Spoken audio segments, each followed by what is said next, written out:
Peace. So today we continue with our class Laws of Yom Tov. And we start with Sefer Shmiras Haloshon. And our topic today is fear of God. Okay, let's see. In the book of Tehillim, Psalms, David HaMelech declares, the beginning of wisdom is the fear of Hashem. It's from Tehillim 1:11-10.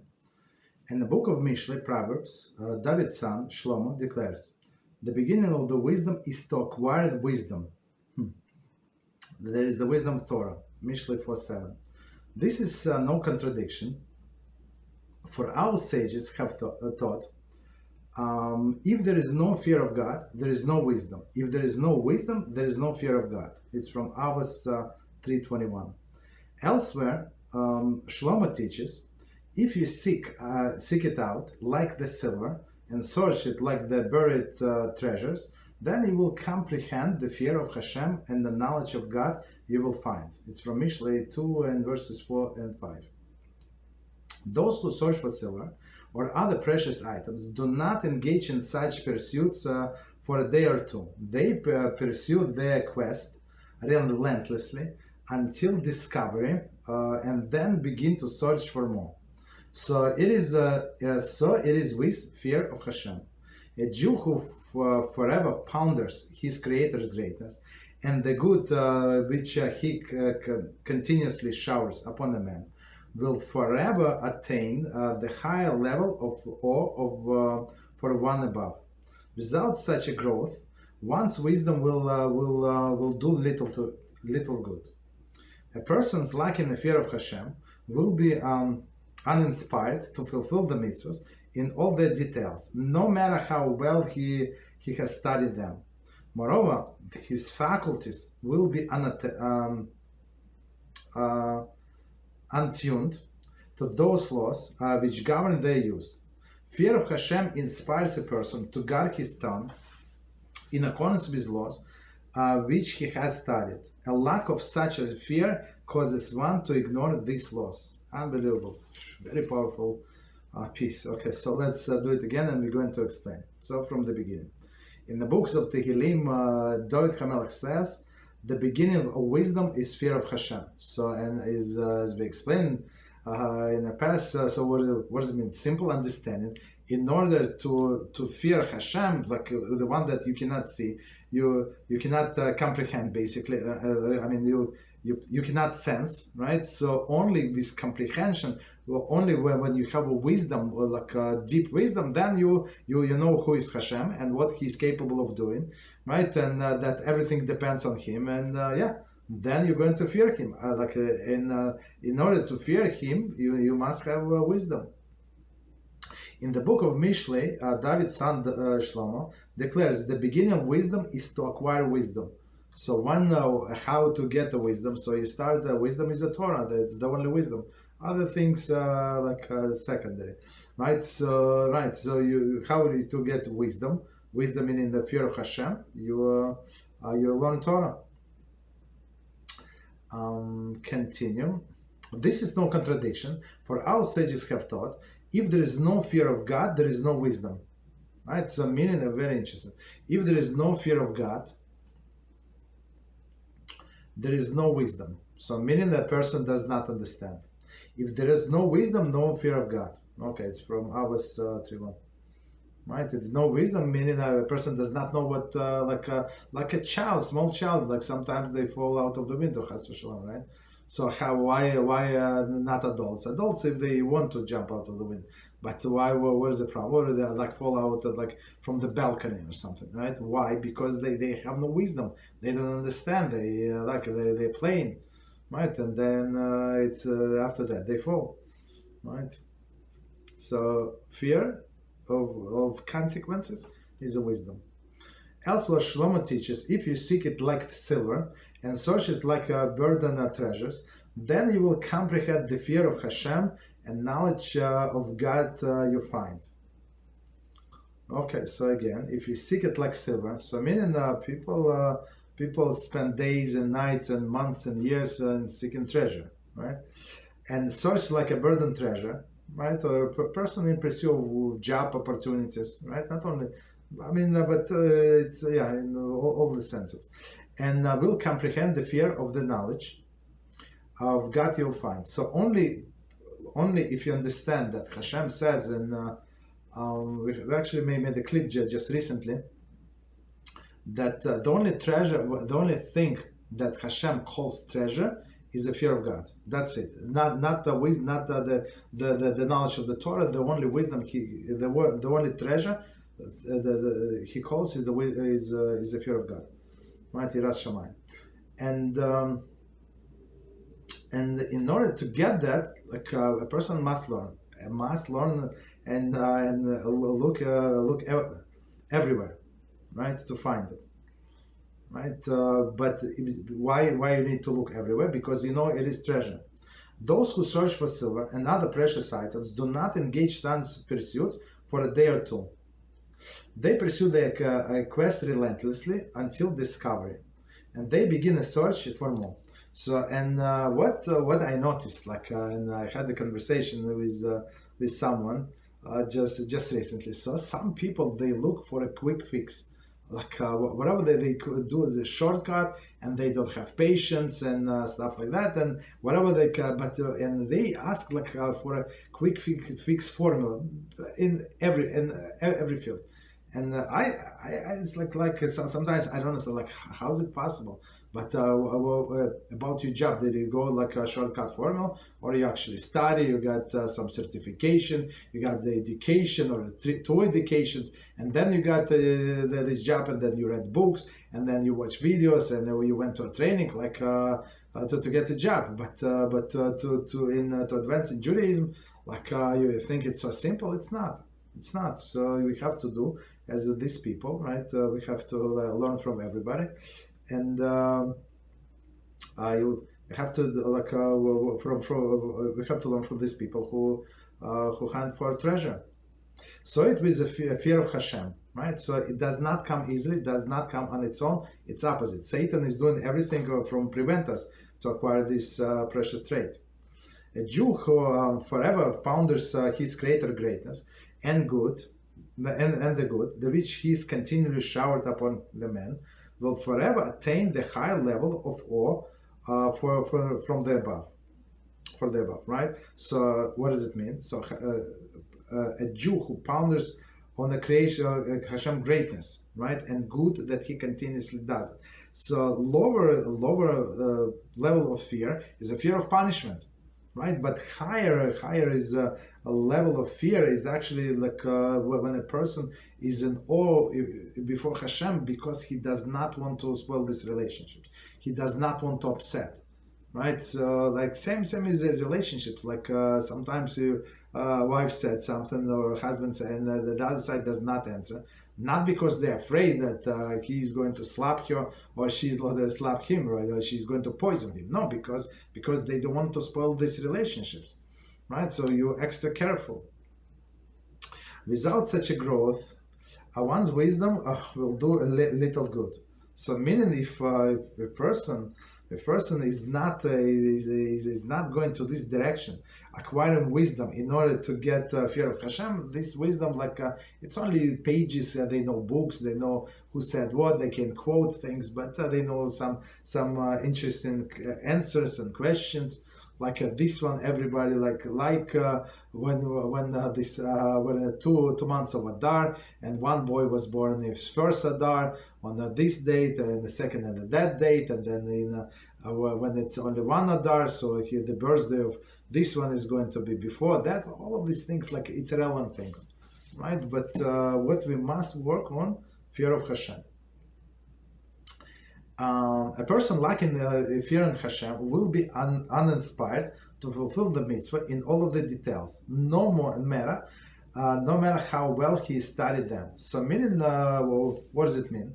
So it says the person who does not have a fear of Hashem, so he does not see that Hashem is standing over and he's looking and he's watching. So if Hashem or somebody important, we will be in a room, so we will try to make impression on him or her, I'm doing this mitzvah, you do very careful, right? You're going to speak differently, move differently, very, very slow. Maybe you even close your eyes for a few seconds and contemplate as you're supposed to do. It's nothing extra, right? But because somebody is in the room, you try to impress that person, right? But here is a little difference. There is nobody in the room. But if person has a fear of Hashem, they're going to do this mitzvah in all of the details, whether somebody is watching or not. He knows Hashem is watching. Moreover, his faculties will be unattuned to those laws which govern their use. Okay. Fear of Hashem inspires a person to guard his tongue, right? Because we know the punishment. And we know that Hashem says, I'm Hashem of justice, and his stamp is emes, meaning that he's going to deliver. Whatever he says, he's going to deliver, right? So and when a person have a fear of God, a fear of punishment in this case, right? So he's not going to do, right? And plus Hashem, it says that Hashem, the Shekhinah is not going to be reveal itself in the presence of these Haloshon Hara speakers, right? So why would I want to be in this category of these people or associate myself with these people? So one more time the whole sentence. Fear of Hashem inspires a person to guard his tongue in accordance with the laws which he has studied. Okay.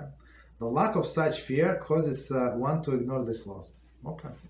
So some people ignore the laws and think, I did not know, and there is no punishment. But as we always say, it's not punishment if you learn a lot every day, but you didn't get to that law. Yeah, that's then there is like an unintentional. But if person was doing something else when he or she were able to do that to learn, so there is no excuse. Okay, so let's see. Oh, we did this clip. Don't see it. Yes, yeah, that's one of the clips. Okay, so there is one. Thank you very much for posting the clip. But I was referring to something new. I'm not sure if we probably did not post. I think it's from last Friday.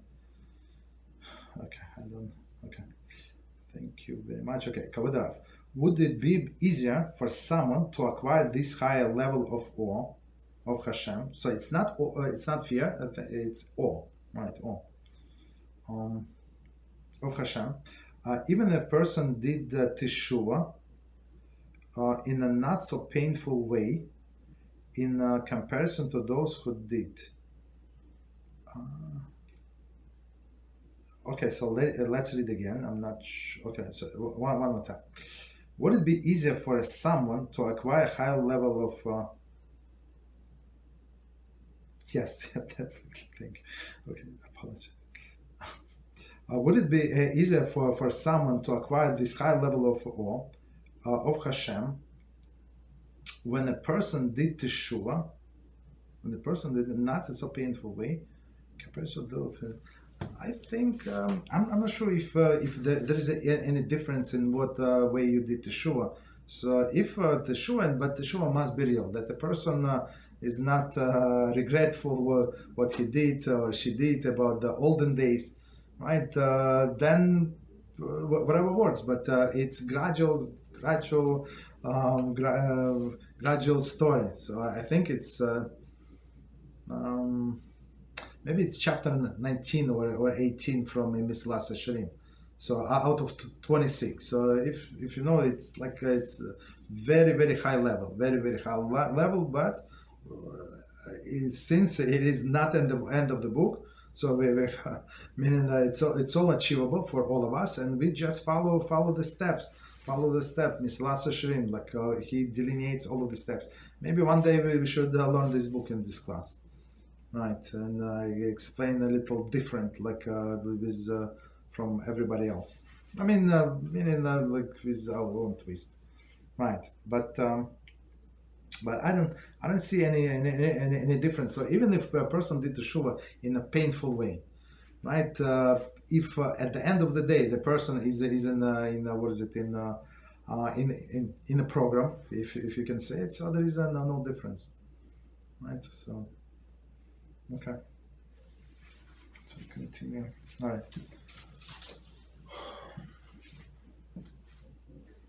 Okay. I have seen people that do Teshuvah in a painful way tend to be more fearful of punishment, at least for a certain time before getting a higher level. Fear of punishment, that's not what we're talking about. Fear of punishment is different. Awe of Hashem is actually the higher level, is the fear of His majesty. When you understand who you're dealing with, fear of punishment is a little lower level. But of course, fear of punishment is that's a first level, right? Right, and all of us alive, we should be on that level. And we should know that Hashem is running the world, and He has a watchful eye, and nothing can get hidden from Him, and He's going to pay the reward, the one who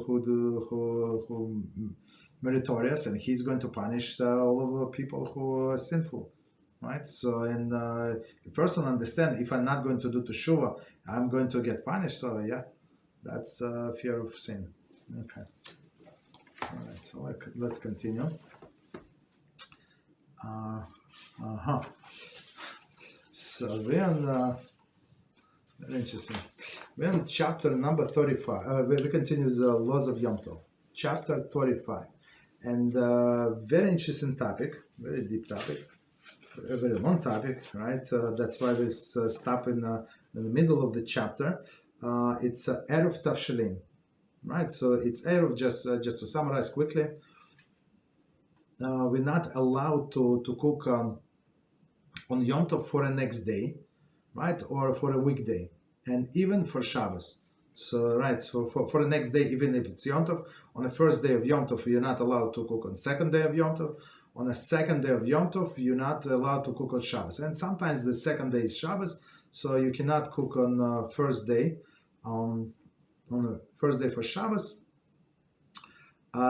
unless you did this Eruv Tavshilin. And Eruv Tavshilin, just quick reminder, you need two foods.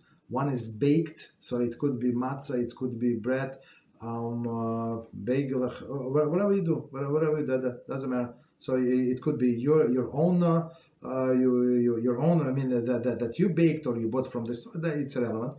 And second thing is, of course, it's preferable that you cook it, right? Otherwise, it does not make sense. We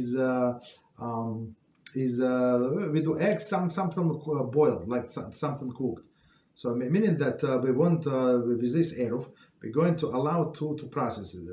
One is baking in the oven or on top, like on a frying pan, and second is cooking. Any type of cooking. Cooking is defined with the liquid. Baking without liquid, right? And cooking with the liquid. Okay. So that's a quick summary, and now we're going to section number 2, and our topic: what is permitted on the basis of Eruv Tavshilin. Okay. And of course, quick reminder, so we do this Eruv Tavshilin before the holiday starts. So basically, the big idea, we start cooking before the holiday, right? And on the holiday, we continue for Shabbos. That's a rabbinical enactment. Okay. So meaning to stop people and don't do whatever they want on holidays. Okay. Basically to be prepared. Okay. What is permitted on the basis of Eruv Tavshilin? A, food preparation. All melachas that are needed for food preparation are permitted for the sake of Yom Tov, needs, may be performed for the sake of Shabbos needs, on the basis of Eruv Tavshilin. This applies to melachas as well, biblical melachas, as well as rabbinical prohibitions. For example, cooking, baking, frying, maintaining food on open flame, shiyah, returning pot to the blech, right? Insulating, selecting, and grinding are all permitted for the sake of Shabbos use. Likewise, it is permitted to carry foods through the public domain or slaughter an animal on Yom Tov for the purpose of eating it on Shabbos. Washing dishes with hot water and lighting candles are also considered food preparation need and are permitted. Okay, very good. So now we're going to go again over, and we're going to explain everything it says here, because of course many of these melachas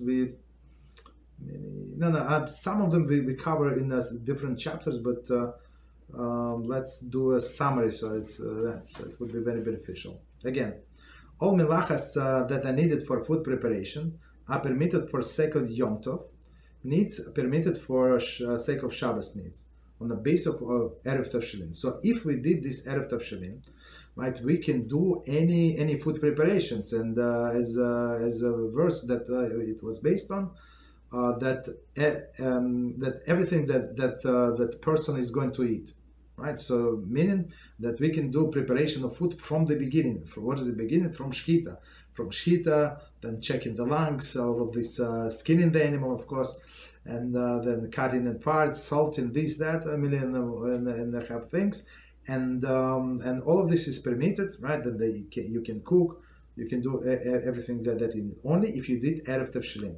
So if you did not do Eruv Tavshilin, it's only for this day only. But on Shabbos, we're not allowed to cook. On Shabbos, you can only warm up some food, dry food, right? According to Ashkenazic tradition, according to Sephardic tradition, even liquid food you can warm up, but only if it was completely ready before Shabbos. Okay. So one second. Okay, so but you need Eruv Tavshilin. This applies to biblical melachah as well as rabbinical prohibitions. Okay, so biblical, it's like making fire, right? So of course you cannot, as we said many times, you cannot make new fire, but from existing fire you have your side candle. You can take from that candle, and you have start your gas stove. There is no problem, all right?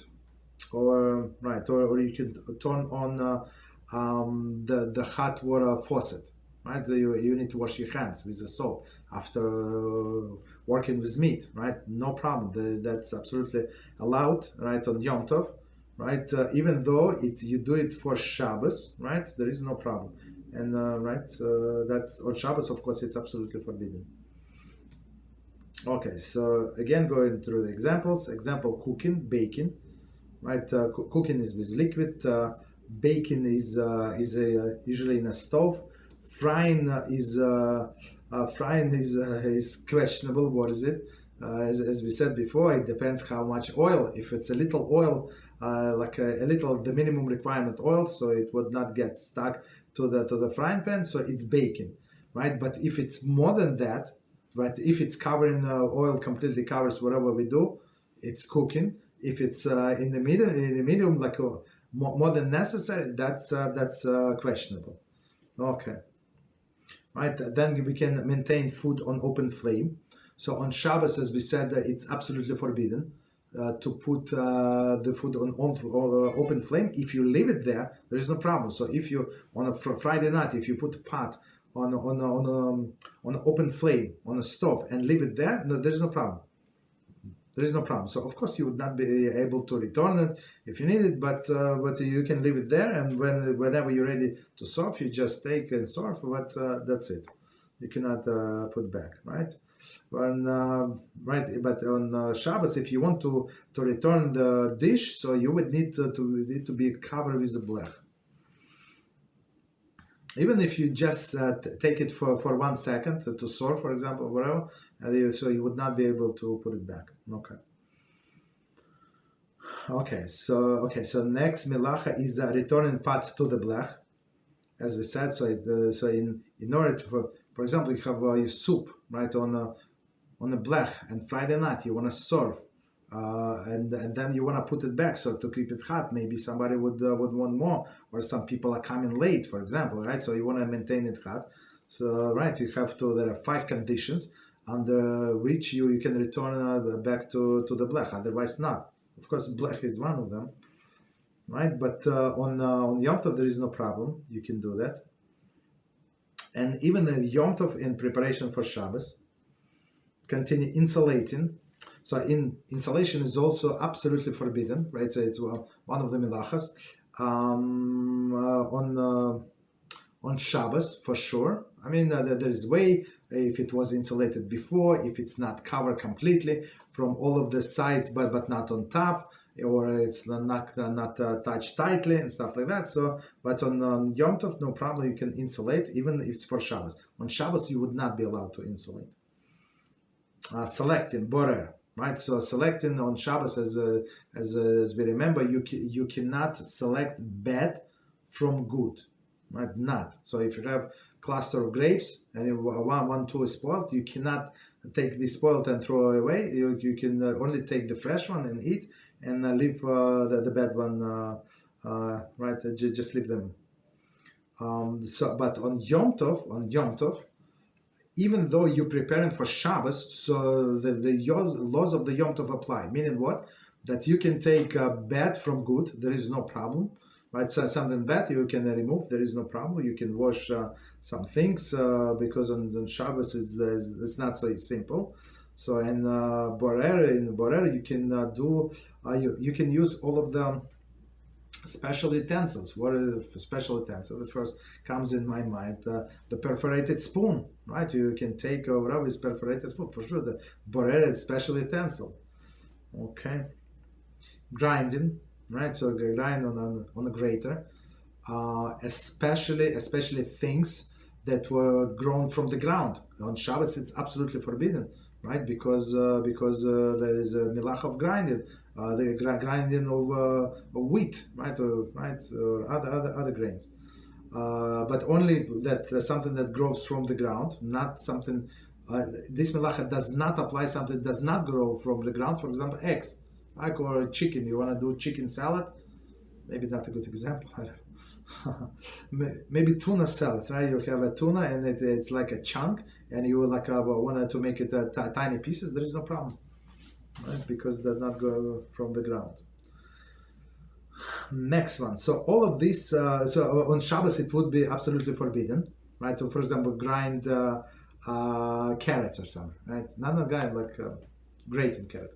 Right, but on Shabbos it's Shabbos it's absolutely forbidden. But on Yom Tov, for the sake of Shabbos, with the Eruv Tavshilin, it would be allowed. And second, of course, we have to remember about carrying, right? Whatever you need to carry. So basic permission is only what you need to carry of food, right? So why you would go to visit somebody and you want to take your salad, you want to take your soup or something, right, with you? There is no problem. But our sages also allowed carrying other things that are needed for Yom Tov. You need the siddur in your synagogue. Okay, you can take siddur. You can take your talis. Right, so there is no problem. The only problem, as we discussed before, would take it back. So if because it's it's not a need for a Yom Tov, but whatever is need for a Yom Tov, there is no problem. You can carry.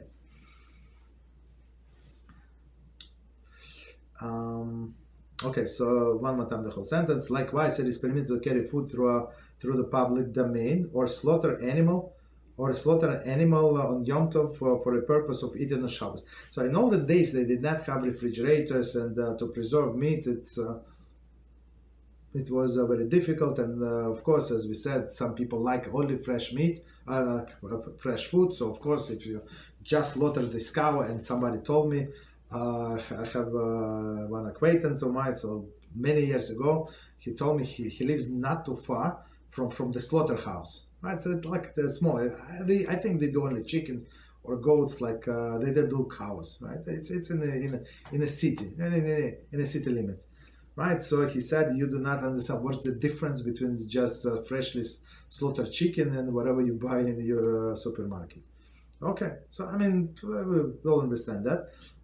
So technically it is allowed, but today we don't do it. Next on washing dishes with hot water. Right, we are allowed to wash dishes with hot water. The only thing, of course, as we said before many times, you're not allowed to use sponge, right, or some washing cloth, or like a paper towel. Because why? Because you're going to squeeze, and this is not allowed, because there is no such a need.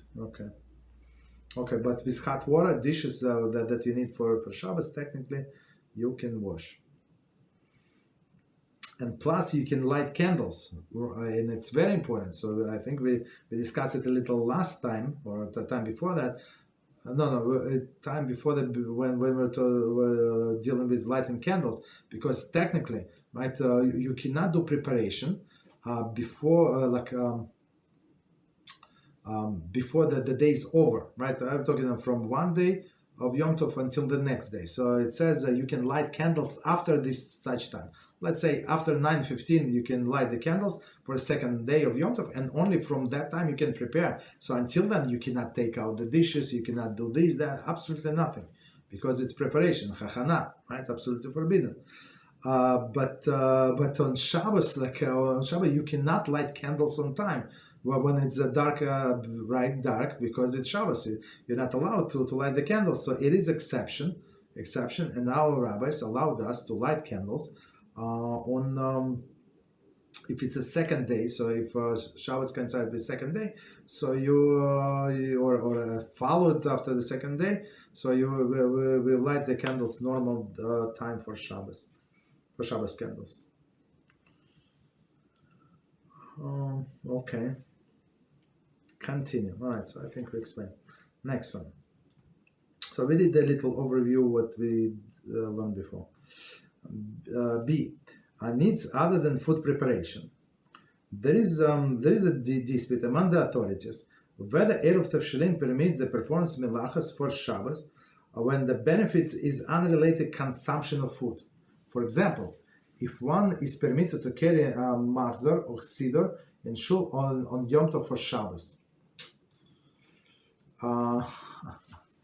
Okay, so let's do it. We're going to explain on Shabbos. Now, all in agreements that Melachah is permitted if the benefit is derived on Yom Tov itself. For example, one may carry his machzor to shul on Friday for the use on Shabbos if he will use the machzor before the sunset of Friday. Therefore, to abide by the stricter opinion, it is preferable that one who needs to do Melachah unrelated to food preparation should find a way to derive some benefit from the Melachah on Yom Tov itself. If it's not possible and for one to derive benefit from Melachah on Yom Tov, one may rely on authorities who rule that Eruv Tavshilin permits even Shabbos preparation that is unrelated to food consumptions. Okay, very interesting, very, very practical. So let's do it again, and we're going to explain. So Eruv Tavshilin, all of our sages agree that it covers food preparation, any food prepare, whatever we need, and carrying, right? Carrying through the public domain, even there is no Eruv, very important, even though no Eruv. And the third one, lighting the candles. So these three, everybody agrees. So now we're going to other Yom Tov needs that have nothing to do with the food preparations, right? So there is a machlokes, performance melachas when the benefit unrelated to food consumption. For example, is it permitted to carry machzor or siddur in a shul on Yom Tov or Shabbos? So that's a very good question. If on Shabbos coincide with the second day, for example, I don't know how. Okay, a person had. I don't know what would be scenario. Somebody, like, simplify example. Somebody gave him a machzor. He did not have a machzor, and a person wants to bring this machzor to what is it, to shul, right? And I'm not sure how is it a good example. 1 second. Because the machzor, I don't know. But let's go with this example. Doesn't matter. Maybe it's not so practical. So technically, if you derive, so what he's saying that since some poskim dispute, and they say it is not permitted to carry something that not food related. So they suggest that you bring machzor on shul on Friday, right, for Shabbos use, but you derive some benefit. What can you derive? So all of the machzorim, just so you know, it's very practical. Somebody asked me, and I told them the person was shocked. And he told me, like, I did not know why would they do that. I said, are you serious? In all of this, on all of the Magzorim, they have weekday mincha and weekday Mariv, for sure, like with Chadal, with everything. Otherwise it does not make sense. So when you bring this magzor to what is it, to shul, so you can use it. You can use pray not from your regular siddur. Let's say you have regular siddur, but pray for your magzor for sure, mincha, right? For sure. And it would be like you derive some benefit from this magzor, and then you're able to use it on the Shabbos. Okay. So if possible, so if not possible to derive benefit, or somebody need reading glasses, right? So reading glasses, right? So maybe make sure that you come and read something before the sunset. Okay. Okay. So, but if not, if you cannot derive any benefit, I have no idea what would be. Maybe talis. Maybe you're bringing talis, like you're going to mincha, right? And you want to bring there your talis, for example. I don't know for what, but let's say, right? So then there is no benefit. Okay. Continue 1 second. Okay, so next one. Preparation does not involve Melachah. Eruv Tavshilin certainly permits one to do preparation that does not involve Melachah, even the benefit is unrelated to consumption of food. For example, it is permitted to fold clothes on Yom Tov for the use of Shabbos, and to straighten up the room that will no longer be used on Yom Tov, but will be used on Shabbos. Similarly, it is permitted to turn Sefer Torah to the correct place for Shabbos reading when the Shabbos falls immediately after Yom Tov. Okay, so let's do it again, and we're going to explain. A preparation that does not involve Melachah, right? So all of this that we said before, discussed before, it's all of them Melachas that are forbidden, some of them on a biblical level, some of them on a rabbinical level. But now there is no Melachah, but we remember that we learned it was the whole chapter of Halachos that dealt with preparation for the next day. Right, and all of the kind of examples. Okay, so here they say, and all of this, all of the preparations had nothing to do with Melachah even, right? Some of them did according on a rabbinical level, but some of them did not, right? But basically, our sages did not ask to be exhorted on Shabbos. That's the thing. So again, the Eruv Tavshilin certainly permits one to do preparation. There is certainly permits one to do preparation that does not involve Melachah, right? But involve preparation. I mean, I'm just adding from myself. Even when the benefit is unrelated to consumption of food. For example, it is permitted to fold the clothing on Yom Tov for the use of Shabbos. So on Shabbos, it's not allowed to fold your clothing, right? Why? Because it's a prohibition on laundry, right? So one of the melachas that we are not allowed to do is dyeing, right? Like applying these dyes, like paints, right? And talada is a laundry. So one of the steps after the laundry is done is folding the clothing nicely to the creases, so it would look presentable, right? And that's why on Shabbos we're not allowed to fold the talis on the same way as we do on weekday, right? So we do opposite, right? I mean, some people you use it like don't do anything, but people who respect this mitzvah of tzitzis, they would fold the just opposite way. There is no problem. So for sure you're not improving, right? And you do it only to respect of the mitzvah. Of course, on Sunday you would, or after Shabbos, like you would refold it, right? Okay, so and straighten the rooms, right? Will no longer use for Yom Tov. So and one of the things that is this hana, this preparation that is forbidden, is strengthening your rooms, for example, making your bed. So if you took a nap, for example, you have a separate bedroom, and you're not going to use this bedroom until the Shabbos is over, so you're not allowed to straighten that bed, right? Absolutely not, right? But because it's preparation for the next day. But here there is no problem. So it's honor of Shabbos. You can do it on Yom Tov. Similarly, it's permitted to turn Sefer Torah to the correct place. So, okay. Especially if a synagogue has only one Sefer or two Sefer Torahs, right? So there is not much choice. They have to do they have to use both of them on the same day, and then turn one of them to the right place for the next day. Okay, then there is no problem. So it is for sure preparation, but it's one of these that is allowed. Continue. Oh, okay, but he said very important that only if Shabbos follows the Yom Tov.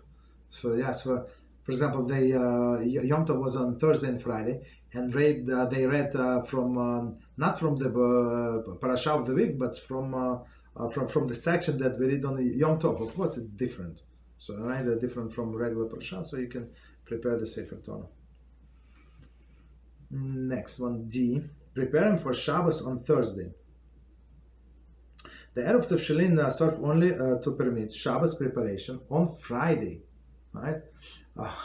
Whether Friday is the first day of Yom Tov or the second day, it is forbidden to prepare for Shabbos before the nightfall on Thursday, when Thursday is the first day of Yom Tov. Okay.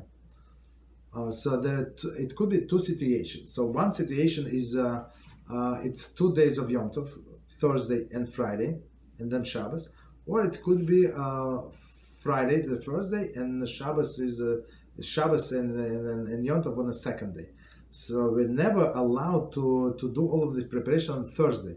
Thursday is very far removed, but Friday, so it's like it's the day when it's obvious that you're preparing for Shabbos, which that's why we do this Eruv Tavshilin. So only on Friday. Okay. So let me see before we continue if we have any questions. So yeah, it's a very long section. So quickly.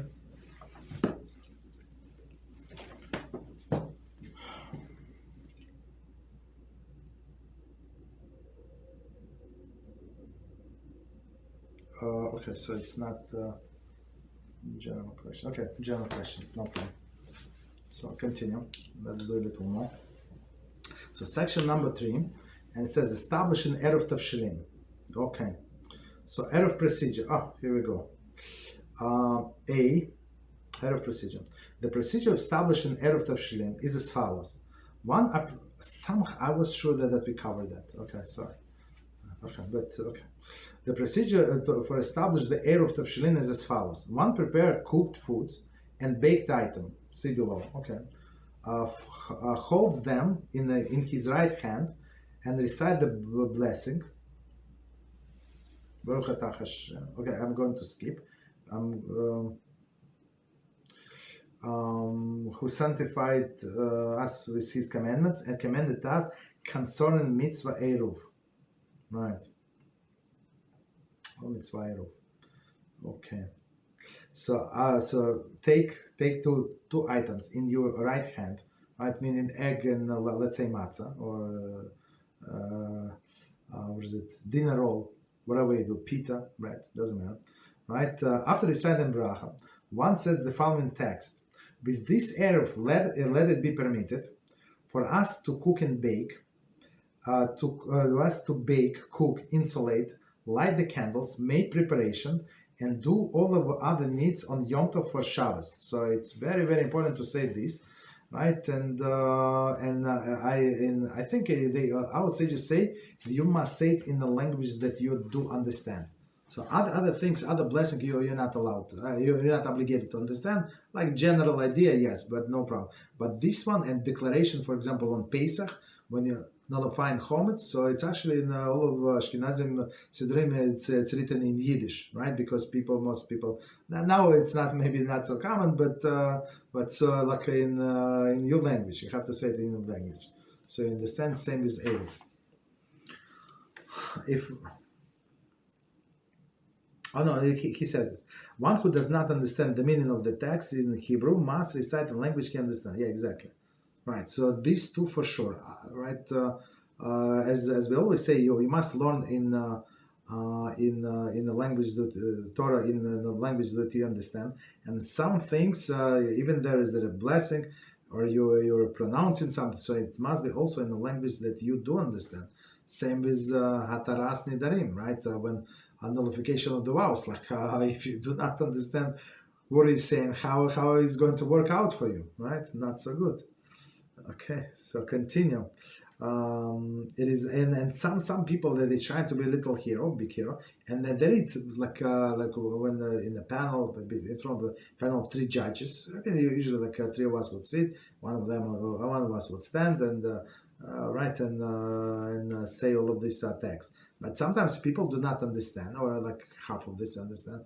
So and they try to do it in Hebrew, and is it working? I think like maybe after the fact they accept it, but it's not lechatchila, not to begin with. Continue. If it's not feasible to hold the foods in one right hand, one should hold the cooked food in his right and the baked food in his left. Okay.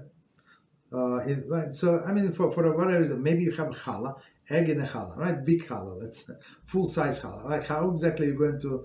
I mean, maybe you have huge hands, you can hold, but a woman with the small hands and it's not going to work out so well. So she can do right egg with the right, because egg is more important. Cooking.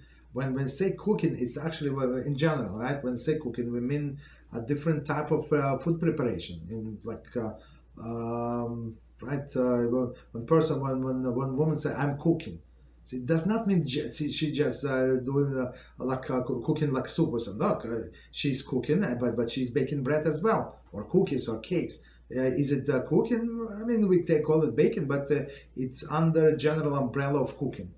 Right, so that's why cooking is more important. Make sure that you don't eat that egg, right? So, or whatever cooked food you do, potatoes or whatever, doesn't matter. Okay, one second. Okay, so again the whole sentence. If it is not feasible to hold the foods in one's right hand, one should hold the cooked food in his right hand. So meaning right hand is more important. And the baked food in his left hand. In situation where even if this is unfeasible, one should place them in front of him while reciting the bracha. One second.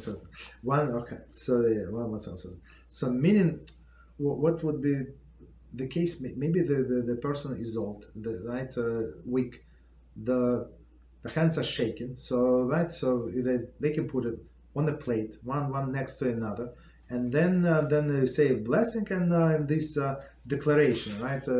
Declaration that with this food I can do I can bake, cook, insulate, light the candles for the sake to make preparation and do all the needs on Yom Tov for Shabbos. Okay, so both the things you can do, like if these foods are in front of you. Right, so if one forgot this declaration formula, that's okay. So just say the blessing on preparation of Yom Tov, not Yom Tov, on the Eruv, right? But did not say this formula. What should be allowed to me with this Eruv.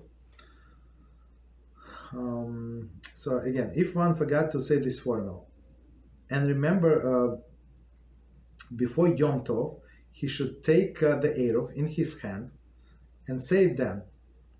So meaning there's no blessing, but if Yom Tov did not start yet, so you do it before Yom Tov. But should not repeat the bracha, of course. So bracha was valid, so only this formula that it should be allowed for us cook and bake, etc.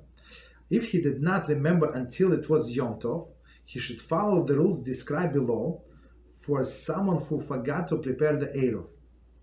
Right, so it's not so simple.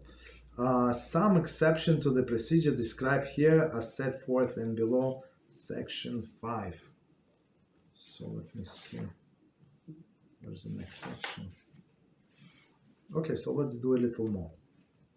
So it was A, B, types of food needed. Okay. The primary component of Eruv Tavshilin is cooked item, right? So as we said, cooking, as we explained, it's actually because it's cover everything. Initially, one is required to use a baked item as well, right? So it's proper. However, if only a cooked item was used, the Eruv nevertheless valid, and all types of Shabbos preparation may be done. Okay, so I mean, he is very clear. So the main item is a cooked item. So after the fact, if you did not do bread or you forgot to do with bread, okay, after the fact, there is no problem. On the other hand, if only baked item is used, the Eruv is not valid, and one is not allowed to perform any Melachah on Shabbos. For Shabbos. So that's how strict it is. So for sure, this egg or a piece of potato or gefilte fish, whatever you do, there is a piece of chicken, right? Whatever you do, right? It's good. Of course, it should be cooked, right? But it's very, very important to do it on this cooked food rather than on baked. But of course, we do it on both of them. However, the mechanism outlined below, section 6, we're going to get to it, for permitting a person who has no Eruv to prepare food of Shabbos apply in this case as well. So we're going to discuss. The person may rely on one of the methods described there to cook or do other melachas. Okay, so it's we're going to see. If one remember before Yom Tov that he used only either cooked or baked item as the Eruv, he should add the other item before Yom Tov begins. Right. In such an instance, he should not repeat bracha, of course, but should repeat this formula. Okay, so if a person forgot this egg, or he forgot this matzah, or this pita bread, so there is no problem. There is always fixed. Do it before the Yom Tov starts. So I guess Yom Tov begins, so we can count on, like in the case of a great need, and it could be a great need, maybe the nightfall itself. Okay. If one has no intention of baking on Shabbos, it is sufficient to initially use only cooked item for an Eruv. Okay, so that's a little leniency that we can use. So again, if one has no intention baking on Shabbos, so usually like people don't bake. I mean, and then bake for Shabbos, not on Shabbos, for Shabbos. But I don't know. Okay, so but still the custom is to do it complete Eruv, meaning with the baked goods and with the cooked ones, right? So I think we can stop here. Let me quickly check time. 1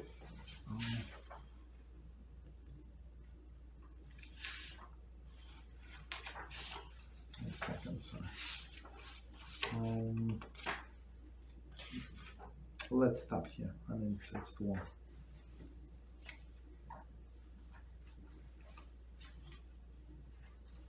Stop here. So let me know if we have any questions on what we said. Okay, so here's another topic. There are a question about Eruv Tavshilin. I wonder if everyone in a family needs to do the bracha on the Eruv Tavshilin to be able to do preparation, or it's enough for one family member does it. Yeah, it's same as with the candle lighting. So yeah, it's we do on behalf of the whole family. One Eruv Tavshilin is enough, so anybody in the family can do. Right, and same with woman, for example, she lit the candle, so it considered like the whole household fulfilled this obligation. Okay, so very nice. All right, so let's do the story before we continue, and then we do a little break. Okay, so we continue with the story. And our topic is very, very interesting. And if you remember, we did actually shorts from this. Okay.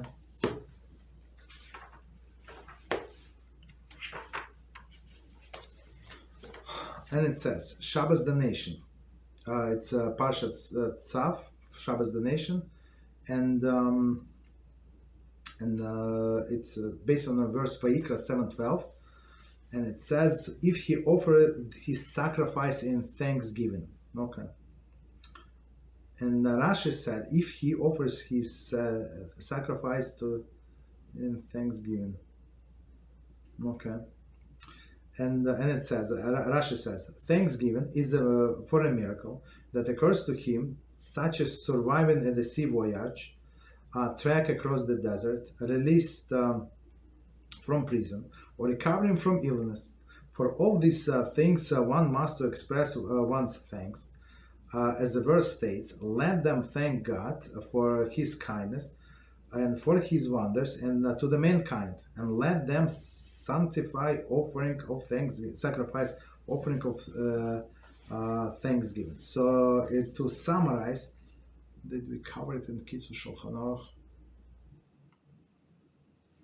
Somehow I think that we did cover, right? It's so this Thanksgiving offering, Gomel, right? They call it Gomel. So you say when you cross the sea. I think can somebody tell? Did we do it last time or not? So did we do it? Please keep waiting for response. Thank you very much. Appreciate it. So when you're when for example you fly over the ocean for sure, right? So you fly from America, you fly to Israel or Europe, for sure you say this blessing, right, Hagomel. Or of course a classic example, if you cross the body of water on a boat, a river maybe not so much, but because they're more quiet, but the sea for sure, the ocean for sure, right? Even some voyage, it's not like a cross completely, but sometimes in a sea, right? So even if you fly somewhat, for example, you fly from New York to Florida, right? For sure you say the blessing, for sure, because the route, the plane route is above not all, but partially over the ocean. Okay. Right. Second one, when somebody cross the desert, so desert is very, very dangerous, and even today, right? Even today. So of course they say take the water, take this precaution, that precaution, right? Release for prison, right? So release for prison in the olden days, not everybody got released for prison, right? So and recovery from illness. So it could be like surgery, whenever we have surgery. Right, a person they have to bench the gomel, right? They call it bench the gomel, mean expression to say this blessing. And the way to say this blessing, before we continue, just a little introduction. It's usually when during the Torah reading, right? They call if a person, of course, he has to inform Rabbi that he wants to bench gomel. Right, so they usually give him aliyah. They call him to the Torah, and after he finishes with the blessing over the Torah, so he says this blessing on this voyage. Okay, on this safe delivery of him, right? But sometimes when there's on Wednesday, on Monday and Thursday, there are only 3 people are called. For example, in my shul there is a Baruch Hashem, we are blessed, we have Cohen, we have Leib, and it's only one aliyah left. So, and if somebody has a yahrzeit or something, so they go call that guy, right? Because he gets precedence, right? And the one who get bench gomel, he comes right after aliyah finished. So before the lift of the Torah, he would come to the bima, like get up on the bima, and he would say the blessing, and we all respond to him. So that's the procedure. Okay. And the same you can do on Monday and Thursday and Shabbos as well, right? There is no problem. I mean, on Shabbos, of course, it's easier because you have more aliyahs. You have 7 or even 8 aliyahs, so that's the difference. Okay, so here's a problem. Challenge. One Shabbos in the city of Haloshon, a guest who had never been before. So Haloshon is just to remind us, is a place where Rav Zilberstein Shlita lives, right? He has a kolot, he's Rosh Kolot there, right? So again, on one Shabbos, city of Haloshon, guests who had never before been seen in a shul, approached the Gabbai and asked him for Aliyah, so he might recite the bracha of Hagomel. Okay, so of course no Gabbai would ever say no. Of course you have to tell him in advance so he can prepare. Sometimes they just ask Kohen just to leave the shul, right? And our Kohen, I'm not sure how it's going on, but sometimes he walks out of the shul when they call the first person. There is no Kohen, so then we get 3 aliyahs. We're not obligated to call Leib. We can call Israelim. Okay, so and in this case, two people can get aliyah. Who needs? Okay, no problem. Right. So Agabai gladly gave him aliyah, after which he made Mishaberach prayer. That's a blessing on for this guest, right? At which point the guest pledged 100 shekalim, right, to the shul. Okay, so it's proper to pledge some donation. Some people in my shul, they don't ask God for donation, and other shuls they demand the donation, and you have to say out loud how much you're going to give. Otherwise, they say, "What? Please tell us otherwise." So we need to know, right? So we need to know how much you pledge. Of course, people put in a bad spot. It's wrong thing to do, but guess what? That's what they do. Okay. The congregation was shocked. So, and here, okay, you can pledge whatever sum you want. So you're going to bring after Shabbos, like I don't know, on Sunday next week, you can mail the check. I mean, today, like some people, we have a mailbox, right? Even though we have an office, the mailbox, and some people drop in mailbox, right, next to the shul. Or in a shul, like there is a door, like it's open during the day. You can drop in a mailbox, and that's it. Some people prefer to mail it. I mean, they're so busy. Like, why would they go? There is no parking, this and that, so they prefer to mail, pay for the stamp, and enjoy the convenience. Right? There is no problem.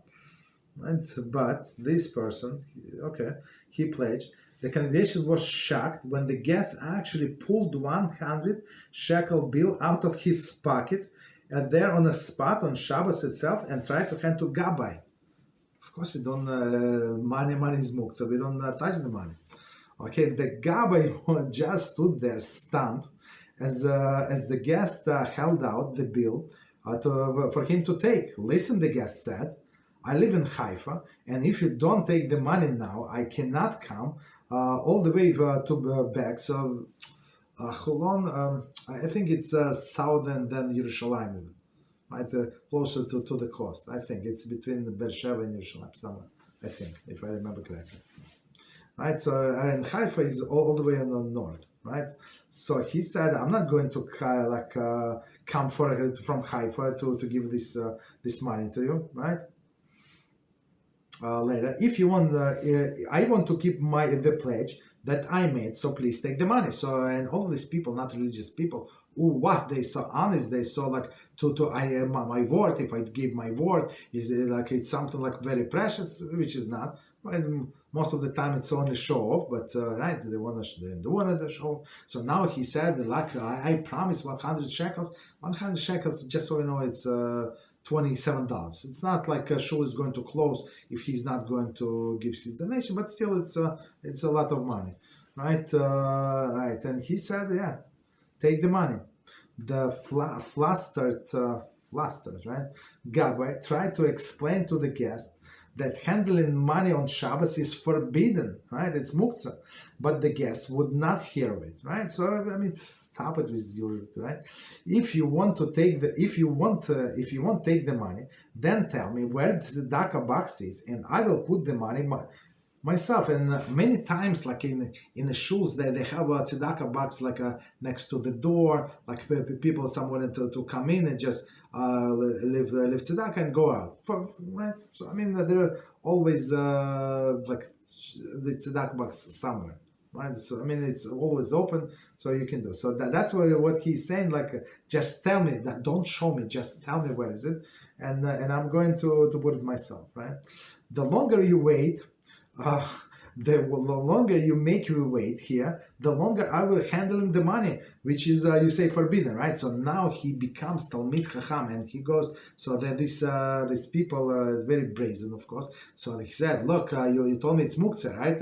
Like this word I never heard before, right? So he said, you cannot hold the money, handle the money, but I am also a Jew, right? And muktzah for myself also. So tell me what to do with the money. Like the longer I wait, the more sins I do. So all of this craziness, right? So continue.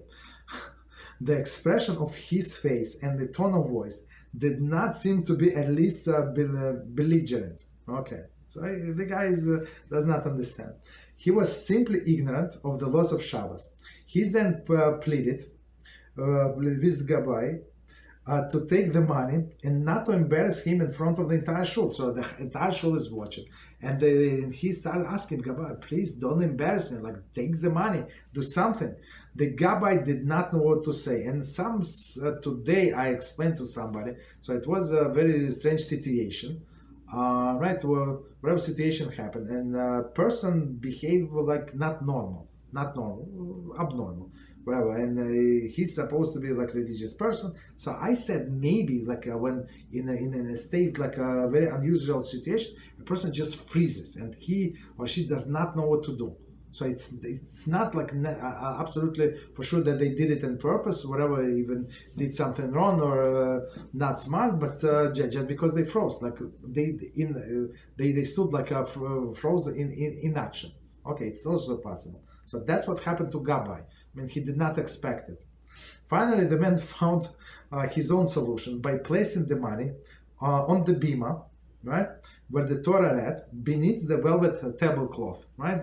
Put the tablecloth up, and we keep their blessings, we keep the other things. I mean, that's very interesting, right? So he put their money. I did my best to pay my pledge, right? So he announced it, right?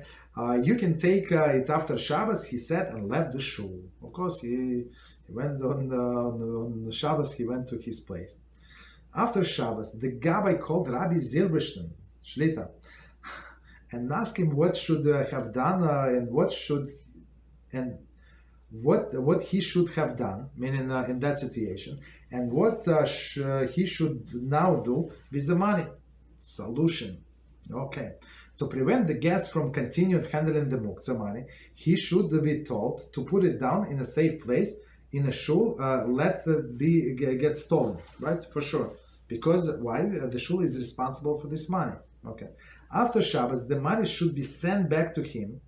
Under no circumstances, however, should the shul accept the money given in public on Shabbos, on public in Shabbos desecration, to prevent Hil Hashem, right? Meaning that the whole shul saw that he left the money. So what are you going to do? And that's how we ended these clips. The shorts. I said, what the people in your shul is going to do, and I saw with my own eyes when people say, Rabbi, okay, this guy, this important lawyer already brought the check, the cash, the something, right? So they take what can you do? They tell them, well, I mean, they would tell them where to put, basically, right? Not embarrass, and they would, of course, nobody would ever give it back. Okay, right? That was our question. Continue. Under no circumstances, however, should the shul accept the money given in public display on Shabbat desecration. So Hashem comes first. To prevent the Hil Hashem that would ensue, 1 second, from the guest thinking that they had accepted the money, the entire amount must be sent back. Nothing. Don't take for envelope. Don't take for stamp. Do it like certified mail so he can get his money. Basically, we don't need your money. So it's cursed money. Okay, that's the story. All right. So I think we can stop here. There is some related story, but we're going to leave it to the next time. So let me see if you have any questions on this story. second. Just mark that we do it.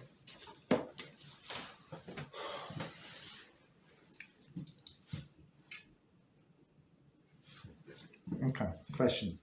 Good enough, because question about tzedakah on Shabbos. Should people change? Should people in charge of tzedakah box take the box in some pub from a public on Shabbos? Let some would put the money in on Shabbos. If they don't, would they be stumbling block? I mean, it's a very good question. So usually this thing, yeah. Thank you very much. Yeah, tzedakah on Shabbos. Yeah. That's the thing. Usually this tzedakah boxes they mounted on the wall. Like you cannot simply to take them out. So why? Well, the reason so it would not get stolen, right? So in the shul next to me, actually they broke in two times and steal money, right? On office it was office was a door I don't know. Some people have in the closet better door than they have in office. I mean window, and it was not there's no ventilation, so the people keep the window open or not locked. All of these things, of course. Twice they broke in, and right. So everything was stolen. But to take so that's why it's bolted to the wall, right? But to take it out, so it's not practical. But usually people don't do that. But if even somebody does it, I mean, right? If somebody, I never seen it somebody put it in a box. So usually people who wants to do tzedakah, they would do it publicly, so everybody would know, right? So that's the thing, not just put it and go put it in the box. So I don't think it's needed. I mean, if there are people like that, so if they see it once, of course they can cover the hole or put some sign in there that no tzedakah on Shabbos, right, or something. It's possible. Of course, it's possible. Okay. So all right. So let's do 5 minutes break, and we continue different subjects. 5 minutes. Okay. So the first question from today, a general question. Since we learned that the reward of the mitzvah is another mitzvah, okay, in this world, okay, I wonder how could the heretics still be heretic? I assume that when even if they're fakers, they will do brachas before food, washing the hands bracha after restroom, etc. Why would it seem that they are not having more mitzvahs to change their evil path? It's a very good question. So let's do it again and we try to understand. So general question. Since we learned the reward for a mitzvah is another mitzvah in this world, I wonder why could heretics still be heretics? Okay. Why heretics still be heretics? Because everybody have a freedom of choice, and to do a mitzvah, to do a blessing on an apple and on his food, or say birchas hamazon very quickly, and then go with somebody else's wife. I mean, they in their mind, one has nothing to do with another, right? They maybe consider themselves very holy. But this mitzvah, small mitzvah, the reward for the smaller mitzvah is opportunity to do next small mitzvah. But if a person does a big sin, so he's going to the next thing, he's going to do the big sin. But here, even they do, fakers do brachas, I don't know. Maybe yes, maybe not. I mean, if they don't believe it in Hashem or His reward and punishment, sometimes they do, sometimes they don't. So, and when it's sporadically, it's actually does not, right, even if they're going to have opportunity for next mitzvah, does not mean that they're going to take this opportunity, use it, right? So all of us have opportunities, but not all of us are using it. I assume even if they are fakers, they will do brachas before food, washing the hands. I remember I went like in one place in the city, and I went to this. It was what is it? It was actually a court. I have a court case, and next to the court case, there are many Jews there. Actually, there are lawyers and others, workers, and there is like a kosher restaurant, cafeteria. It's not restaurant, like a cafeteria. And I went there, and I was very hungry, so I went from work, stuff like that. So and I ordered food, some pita, some eggplant, some simple food. And after I finished, and I came to the guy. I think he was a owner.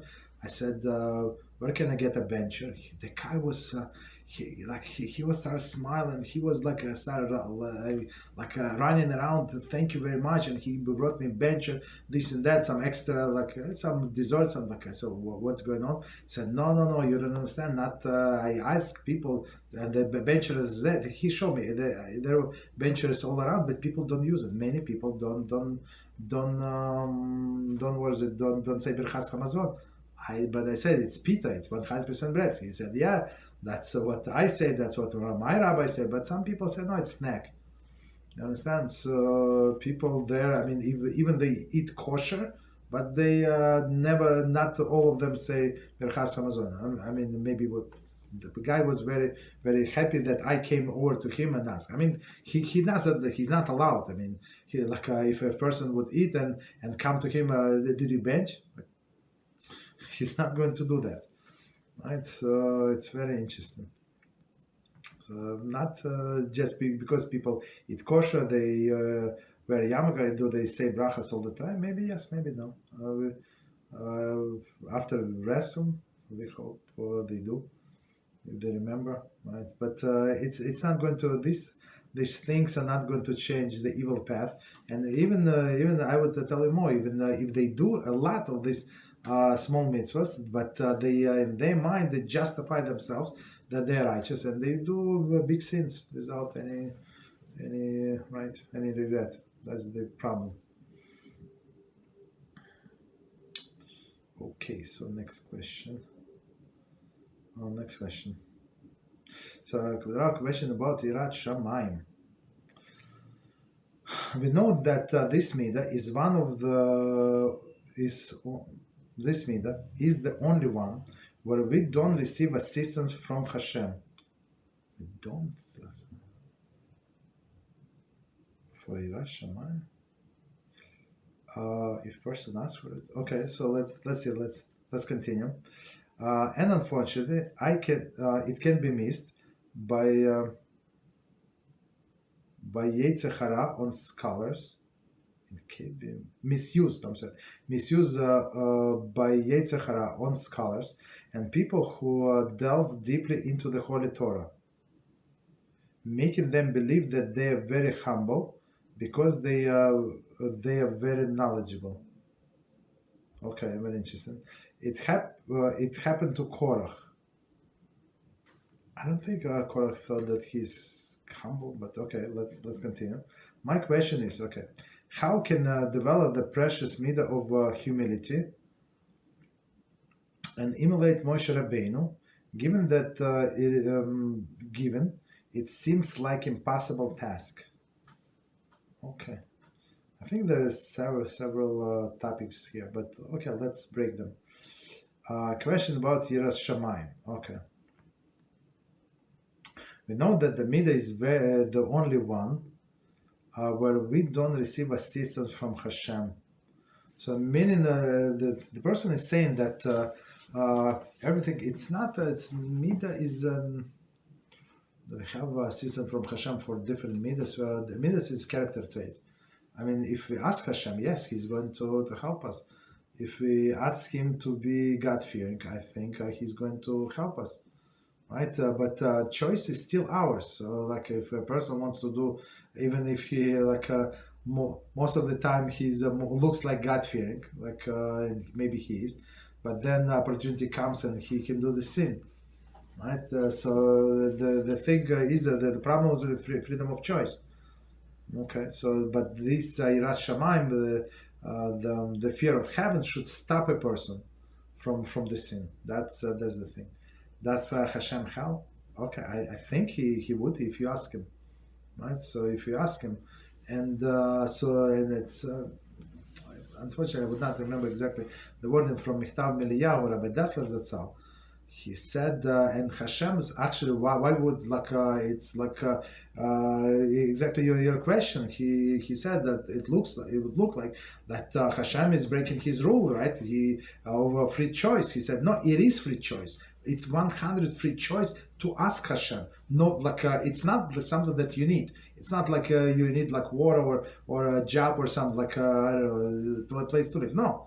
Can people live without fear of Hashem? 100%. Many of them, most of the people live until the day they die without fear of Hashem. So now you have a freedom of choice to ask for it, and Hashem has to grant it, right? So that's very, very deep. Of course, he said it much deeper than I just did. He explained it very deep, but that's the bottom line. Yes.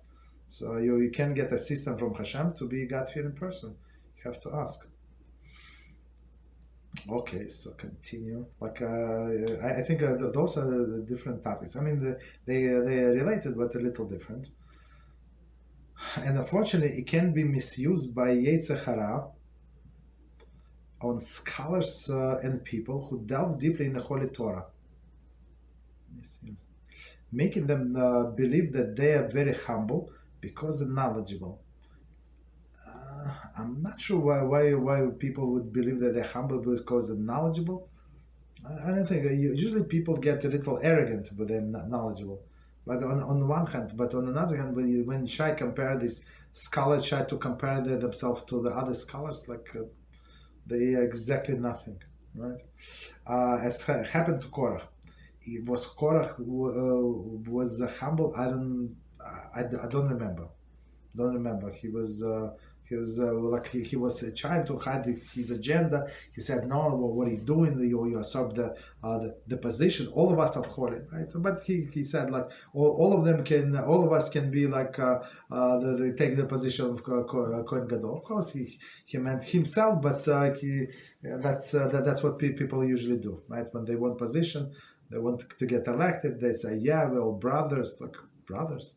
He's going to forget about these brothers and sisters as soon as he elected, and do exactly opposite whatever he promised, right?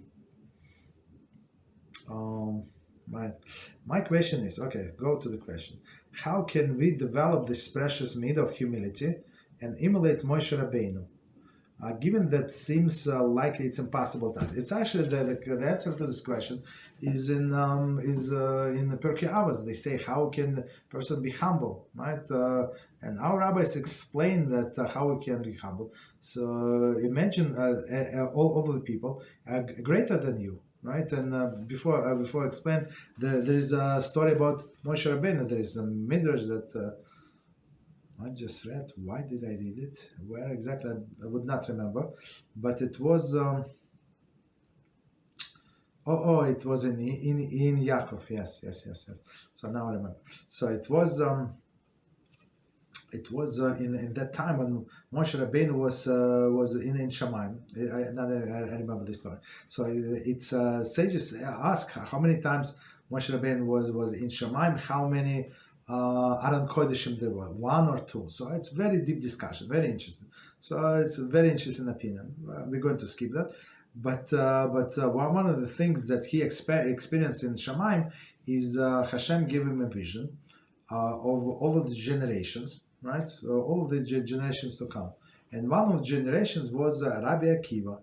And Moshe Rabbeinu sit in back rows to learn from to be present Rabbi Akiva's class, and Rabbi Akiva was discussing this crowns on top of the letters, right? And he delved in, he would expound in Halachos based on these crowns of the letters. And some of these things, if somebody likes this gematria, or somebody likes this shape of the letters, even shape of the letters, like a little squash, a little crooked to this side to that side. It's not what the scribe made the mistake. That's actually what the standard of the Torah writing. So it's what is it? Bal Haturim. So in the commentary about Bal Haturim, he explained all of this. Very interesting. So and Rabbi Akiva was teaching that, and Moshe Rabbeinu saw, and he said, "I do not understand anything, Hashem. Like, is it Torah? Like, is it? I understand it's Torah, but Moshe Rabbeinu said, why you gave Torah in my generation to me? Like, who am I? Do not understand what he's saying. It's this sage, this person is much greater than I am, that I could ever be." Right, and now Moshe Rabbeinu said so to Hashem, it was in some sense a mistake. You should have given the Torah to Rabbi Akiva. Right, and Hashem said, wait till you finish, and until at the end, somebody raised his hand and said, Rabbi, can you ask a question? Yes, how do you know that? From where? Said, Halacha Moshe Misinai. Right, it was Halacha that Moshe, our teacher, gave us from Sinai. Right, and Moshe Rabbeinu was like very humble. He said he much greater than I. Like he could just keep quiet. Right, but he acknowledged that he was this Rabbi Akiva was greater, and just so we know, right? We learned just recently in our class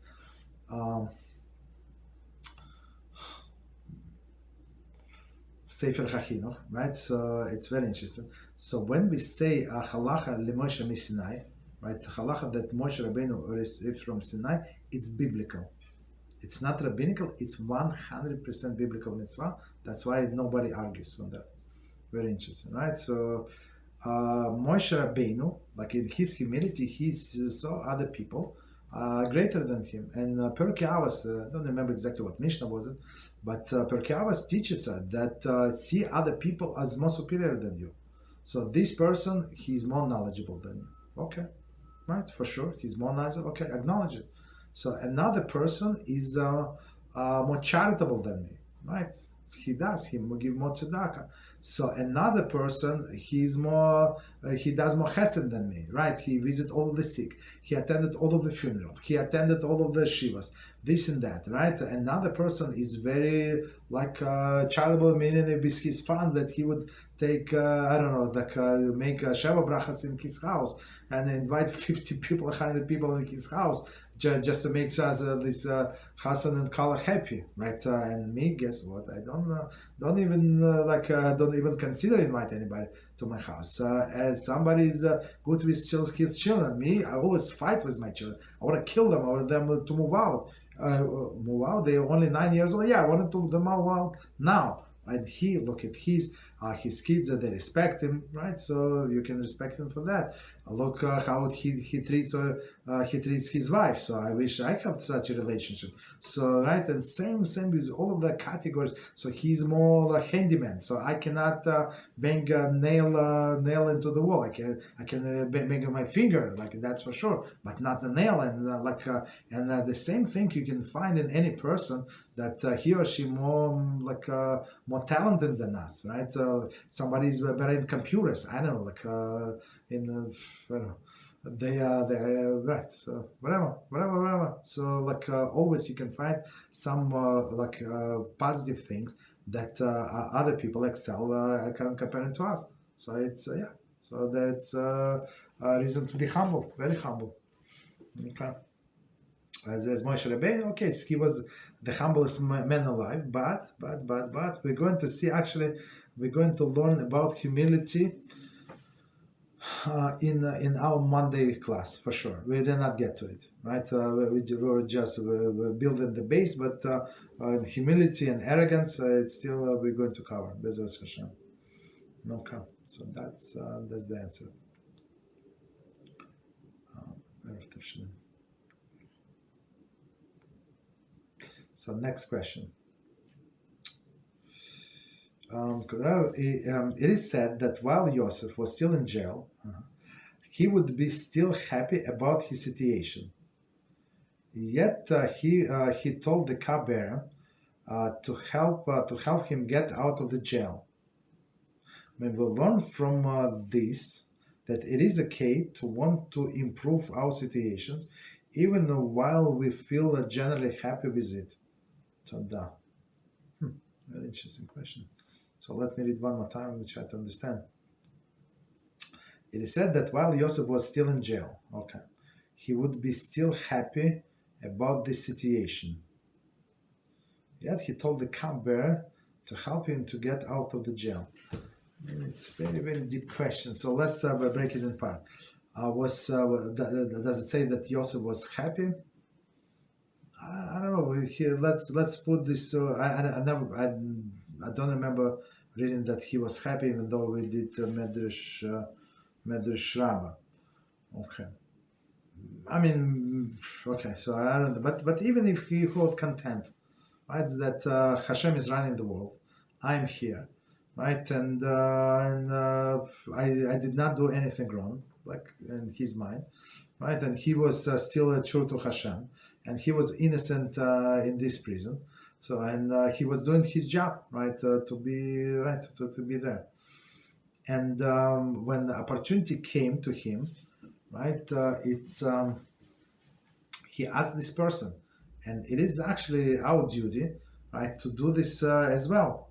Meaning Hashem is not going to show us throw us the rope from Shamayim, or throw us box with money or something, and that's it. No, we have to do our shidduch. We have to go to work. If you know somebody who can introduce you to somewhere to get a job, so you must do that, absolutely, right? And these people are going to be used as by Hashem is a messenger. So as Rabbi Dessler Zatzal explained beautifully, Hashem created the nature is a perfect system, absolutely perfectly balanced. So it's the people who spoil it, but it's absolutely perfect system. So if you follow and He wants us like a respect to Hashem, don't live by miracles, don't rely on miracles. You have to go according to the nature, and He's going to make it work, right, in our advantage.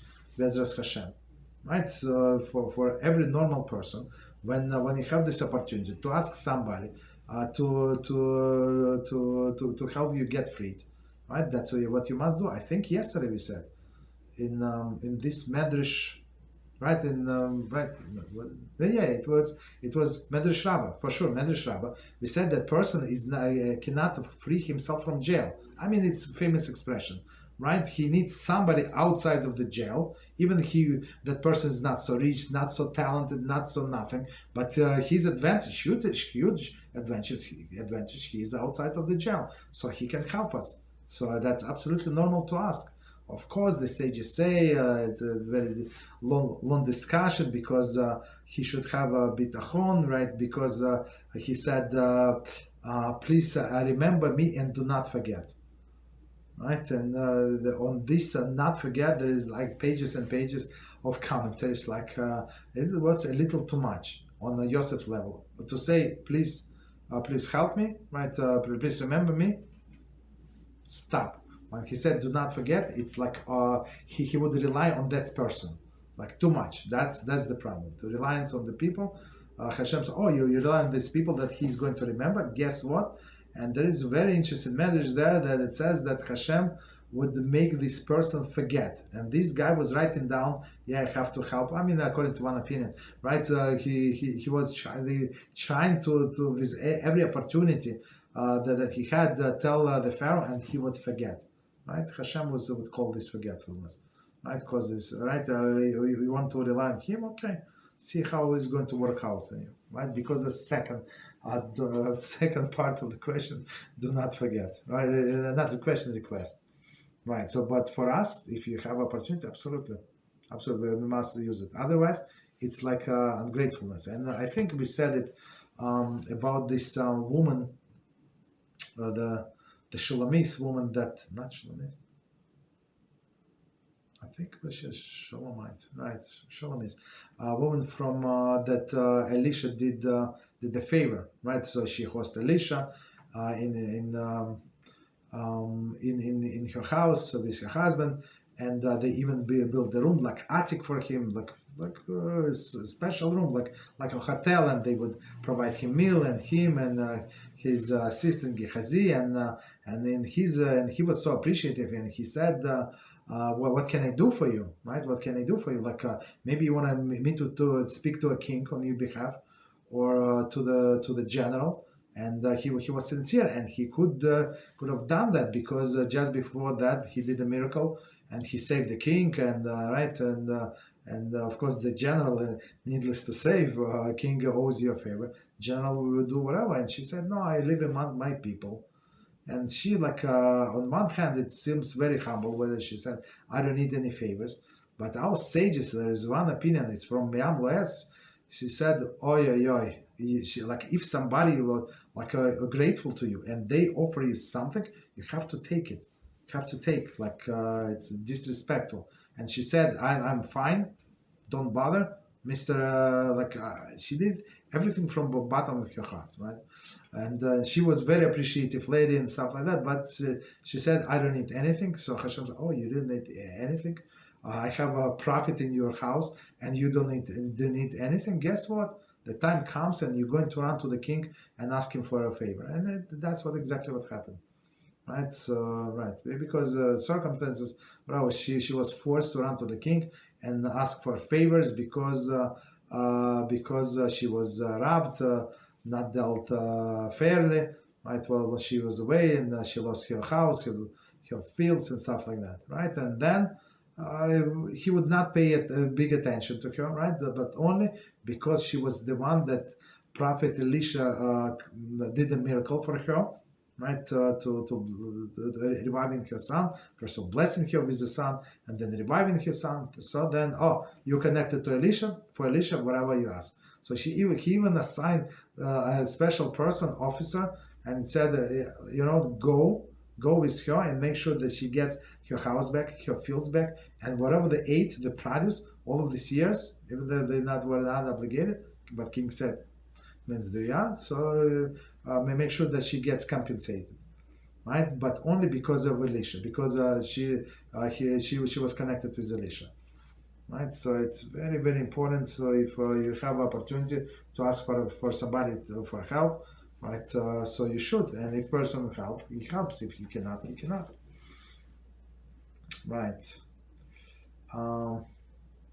Maybe learn from this that it is okay to want to improve our situation, even while we feel generally happy with it. I mean, if it's about improvement of the situation, so it depends what we have to contemplate, right? Judaism, we have to contemplate and see the next step, what it's going to lead me to, right? For example, a person wants a better job, right? A better job. And as I said in my company I used to work, so you wanted to be a manager, you're going to be a slave. So if you're not a Jew, right, you're going to work, even Jews, unfortunately, they were not religious, to 24/7 they work, on a call in the middle of the night, this and that. I mean, of course, they would take their day off, but they were always with a login. They could do things remotely from their time, from their place. And we're talking about today, everybody can remote login. We're talking about with a token, all the time, 15 years ago, 20 years ago, right? To remote login. Right, so that's how sophisticated it was, and right. So if you want this improvement of life, absolutely not. It's not good for you. So we have to contemplate and see, spiritually, am I going to, because of the changes, I'm going to get close to Hashem, or because of I'm going to get busy with other things, I'm going to be distant from Hashem. That's a very simple thing, right? If I get this job, would I be able to pray 3 times as a minyan or not? So a simple question. So yeah, but I would. So the Yetzer Hara would tell, yeah, but you would be able to give more tzedakah, more this, more that. Okay, maybe yes, maybe not. Maybe a person is not going to keep the money, right? I don't know, some big expenses, and he would make at the end of the day even less that he was making before on the old job. But on the old job, he was able to pray 3 times a day. Guess what? Right. So that's the call that we all must contemplate. I mean, it's very simple. It's only one question to answer. Will this job with improvement of situation bring me closer to Hashem or not? That's it. Answer this question, and you are your own rabbi, basically. Okay, next question. Good Rav, how can we work on a self-sabotaging tendency? Self-sabotaging tendency. Because of fearing unexpected surprises.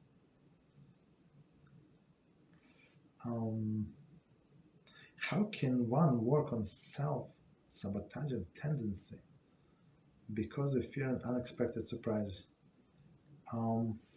It's a very good question. I mean, self-sabotage. If it's a right thing that we're trying to do, right? Let's say, the way I see it. So don't try to calculate is it going to work out, not a work out. That's what problem with many people. And sometimes I always like that. Sometimes I also like that, but sometimes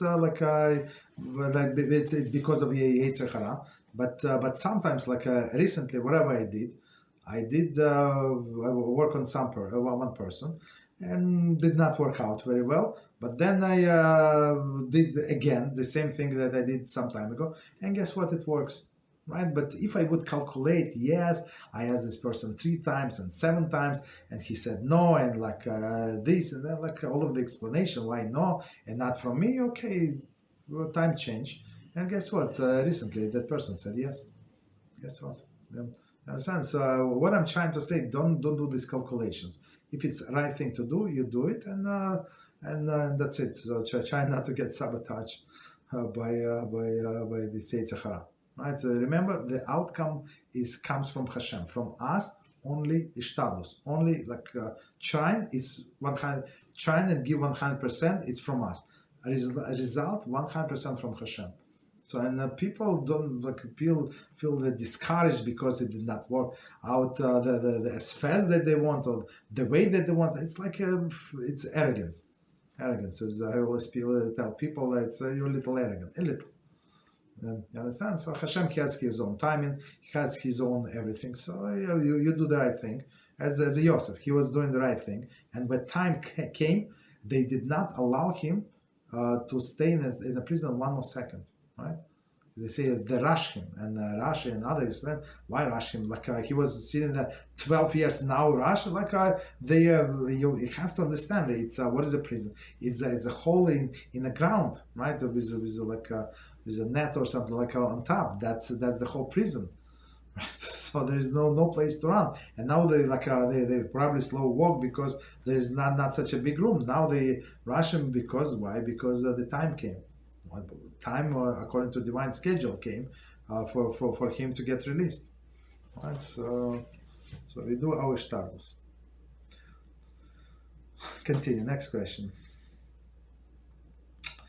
There are question about mitzvah and pride. Sometimes Satan allows a person to do a mitzvah for a bigger test, 100%. I wonder if we feel happy and a little bit proud of ourselves for doing Kiruv. Does it mean that we fall into the trap of the pride set up by the Satan? How to avoid this sense of proud of ourselves when having positive results is a big mitzvah in the Kiruv. When having positive results, big mitzvah, like Kiruv. Very good questions. So let's try to answer it. So from the beginning, question about mitzvah and pride. Okay. We learned that sometimes Satan allows a person to do mitzvah for a bigger test. I wonder if we feel happy and a little proud of ourselves for doing Kiruv. Does it mean that we fall into trap? Pride set up for Satan. So this is actually the positive pride. Just 1 second, something else. So once person did something, right? Some good thing, and it worked out, and a person is happy, and person is proud, and he or she sees the results. So the thing is that we have to bless Hashem and thank Hashem profusely that He chose us out of all of the people to be His vessel. You understand? That's the key. So, and I can be proud because I did something before in order for Hashem, out of all other people, more deserving than I am. So He gave me the opportunity to do that. So so to be proud as a servant of Hashem, right? The servant of Hashem cannot be some like a downtrodden person, like a meek person. Everybody steps on them. No. So I'm servant of Hashem. I'm representing Him. Yeah, there is no problem, and I'm doing His will, and He chose me on this role, and He chose me on this role, but I volunteer myself with what is it with the freedom of choice. You know how many people are very talented, they burn their time, their life for nonsense. Like I said, I know a few people, adults like in my age, younger, plus minus a few years, they play games on internet. Adults, they buy these moving chairs, and like a special joystick or something, like to play with the teams, like crazy. So I don't know, maybe they are a very talented person, but the way they burn their life. There is when the time comes, and they are, I don't know, some 80 years old, and they give them the whole notebook and say, please write your achievements, and it would be like I don't know, two lines, maybe not even 2 lines. You understand? So we have to be proud that we did the right choice. There is no problem. There is no problem to be proud in this sense. Of course, it has to be limited, because you remember, always connected to Hashem, that without Him with nothing. Meaning, He allowed us to succeed. That's the thing, right? So and we on His team. That's good. Okay, so pride of Satan. How to avoid this sense of pride of ourselves? So again, it's not ourselves without Hashem with nothing. But since He blessed our endeavors, right? Let's say we did Kiruv, we helped somebody, we brought somebody closer. Yes, that's we're very proud. When having positive result is a big mitzvah in Kiruv, right? So results, sometimes when person works and there is no result, there is no feedback, it's very hard. It's very frustrating. You did so much work and nothing happened. So that's why we try to get these inspirational stories from other people, and sometimes they want to tell stories. So sometimes they just tell me personally. Sometimes I share with members of the team, because I think it's very important, because it's not only my achievement that somebody did start doing something, but it's actually the whole team. All of the people who post, all of the people who do what is it? Breaking into chapters, so this and that, pictures, put it schedule and don't forget to schedule, right? All these many things. It's the whole team behind it. It's not only one person. Of course, these people thank me but sometimes I would share this amazing result with others. Right? Because it's very important. Because if you don't have positive feedback, you can get discouraged. Why I'm doing this? So I burn my life for nothing. It's not. But yes. Pride, right? So right. We are proud that we are in the right team. But of course, this pride should not go into our head that it was my achievement because I'm so talented. Yeah, talent. As I said, many talented people do exactly zero with their talent, or actually hurting themselves with their talent. Okay, so let's do the next question. We have a question about jealousy. I wonder if we see something another person has, we also want it. Okay, not necessarily want their portion, but we want the same blessing from Hashem, and pray for Hashem for this. Does it count as jealousy? For example, when the channel saw the children of Penina, Hannah. Okay. Sorry, I apologize. I did not read correct. Yeah, Hannah. Sorry. With Hannah saw the children of Penina, and her punishing, it made her want a child, and her pushing. It made her want the child more and pray more to Hashem is a part of the jealousy. Okay, so it's a very good question. I think there are a few thoughts in this question that we have to bring out. Okay, so question about jealousy. Okay. Wonder if we see something another person has and we want it. Right? Not necessarily want their portion, but we want the same blessing for Hashem. So before we continue, so there is a jealousy and there is envy. So jealousy is meaning that he has a new car, I want this car and I want him to have my car, or I want him to get the rusty bicycle, right? But envy is he has it, it's very good, and I want the same, right? So those are two separate things. Okay, so continue. Not necessarily the portion that they have, but you want the same blessing for Hashem and pray to Hashem for this. For this, does it count as jealousy? Yes, it counts as a jealousy, and in some sense, a person who does that show that to Hashem that he or she ungrateful. Why? Because Hashem created us with all our individual circumstances. Right, from the beginning, right? When the Hashem planned our tikkun in life, right? Tikkun meaning correction in life. So He brought us in specific family, specific environment. Everything was specific, a specific year, economy, this country, this and that, right? So we can go through our tikkun and achieve our purpose in life. So if He would want us, for example, person born in not such a rich family, if He wanted to be rich, He would put us in that family, right? And it says, we also have a clip about it that just recently I think we published, and we said that whether a person is going to be rich or poor,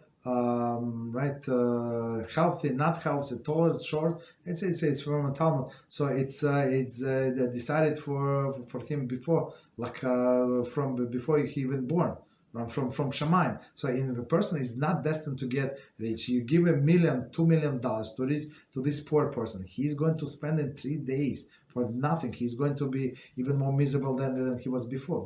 Because why? Because it was destined for him to be poor. Because he is stupid? Not necessarily, right? But because Hashem has a plan for each one of them. And if we have only these tools, only limited tools, according to our understanding, that means that Hashem wants to us stick to our plan with these tools. So if I have a lot of money, for example, right? Let's say I have a lot of money, so I would would be busy how to invest them and check every 7 hours, or 7 minutes, is this investment good? I bought this apartment, I built in a building, I don't know, a building in Miami or in Cuba, all of this crazy investment. And I would be busy. Is it good for me? Absolutely not.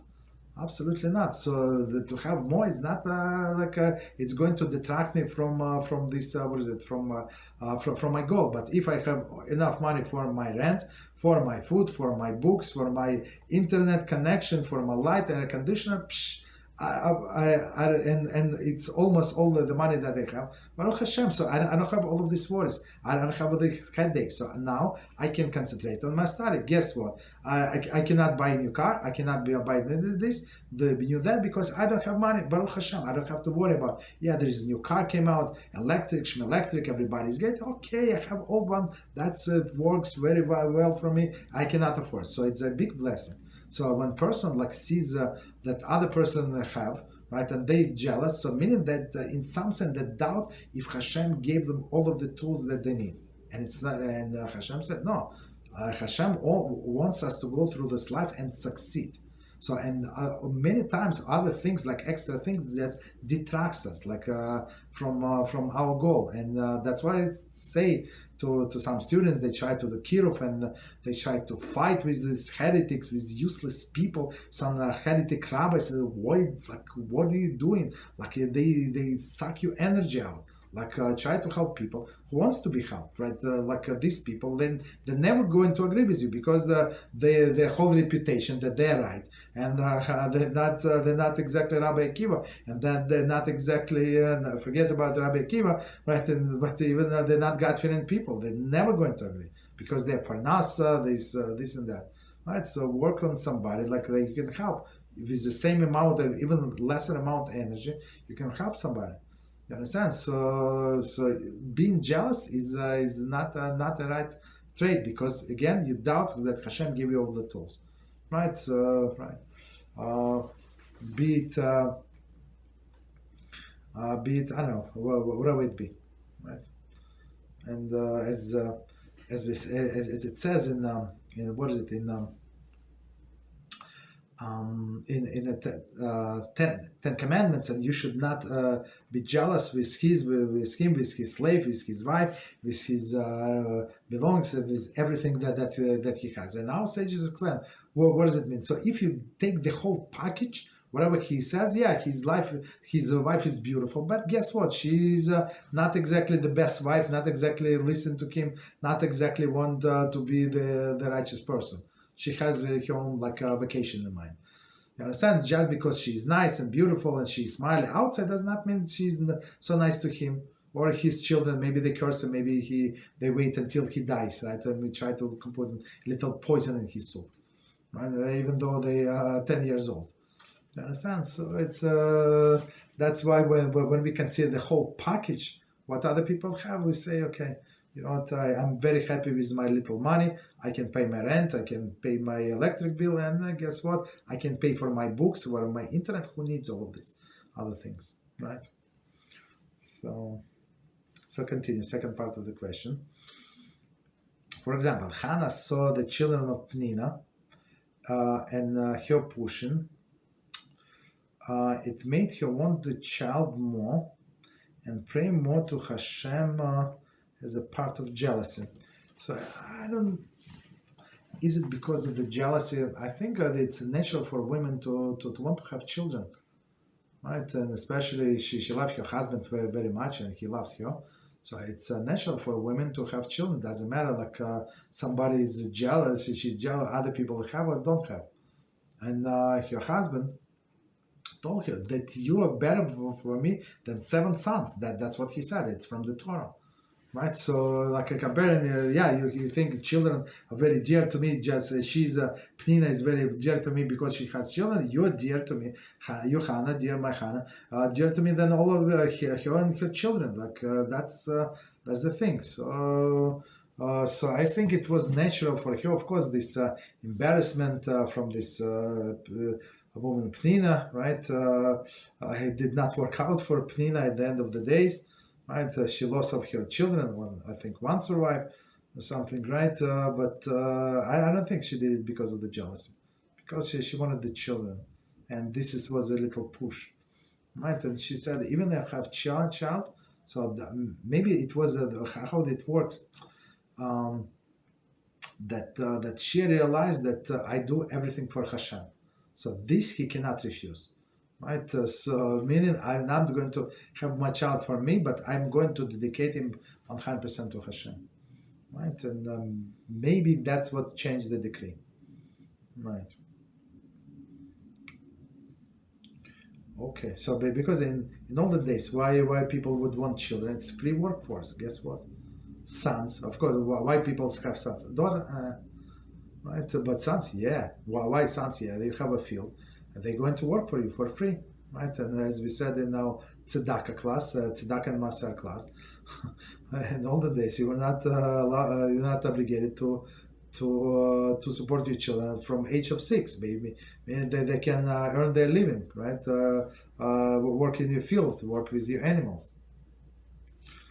Okay, so let's do one more.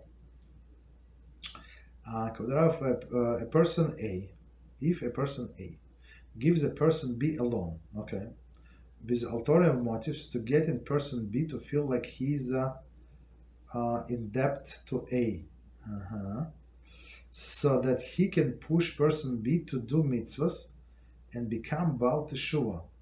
Does this count to the count of ribis? Okay, very interesting. Okay, let's read it again, and we're going to explain. If person A gives person B a loan with ulterior motives to get person B to feel like he's in debt to person A, so that he can push person B to do mitzvahs and become Baal Teshuvah. Does this count as a ribis? No, it's not. It's the question in simple words what person is asking. So one person gives another a loan. So now the person B would in debt, and this person A has some leverage, right, on this person B. So he said that why don't you do mitzvah?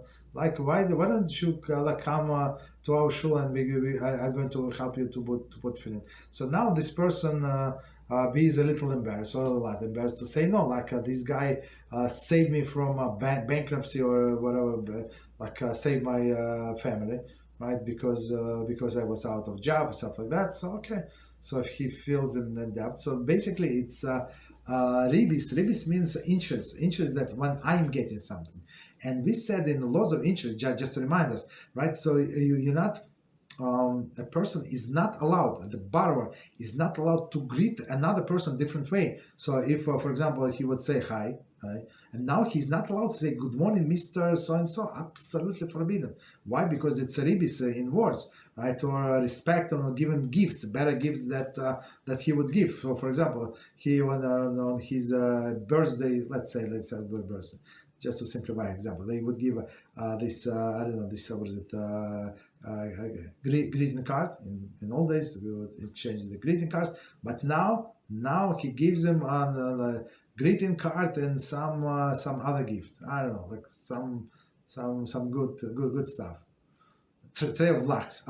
That's a good tray of lax. 3 pounds of lax, a lot of money, right? So the guy, he knows the guy liked lax, and that's amazing. Where did you get it? How could you get it? This and that. Okay, no, I remember it's your birthday, so this absolutely forbidden. It's going to be interest, but interest when somebody is getting something. But here in this case, this person is not getting anything, right? Who is going to benefit? Other person who is going to start doing mitzvahs.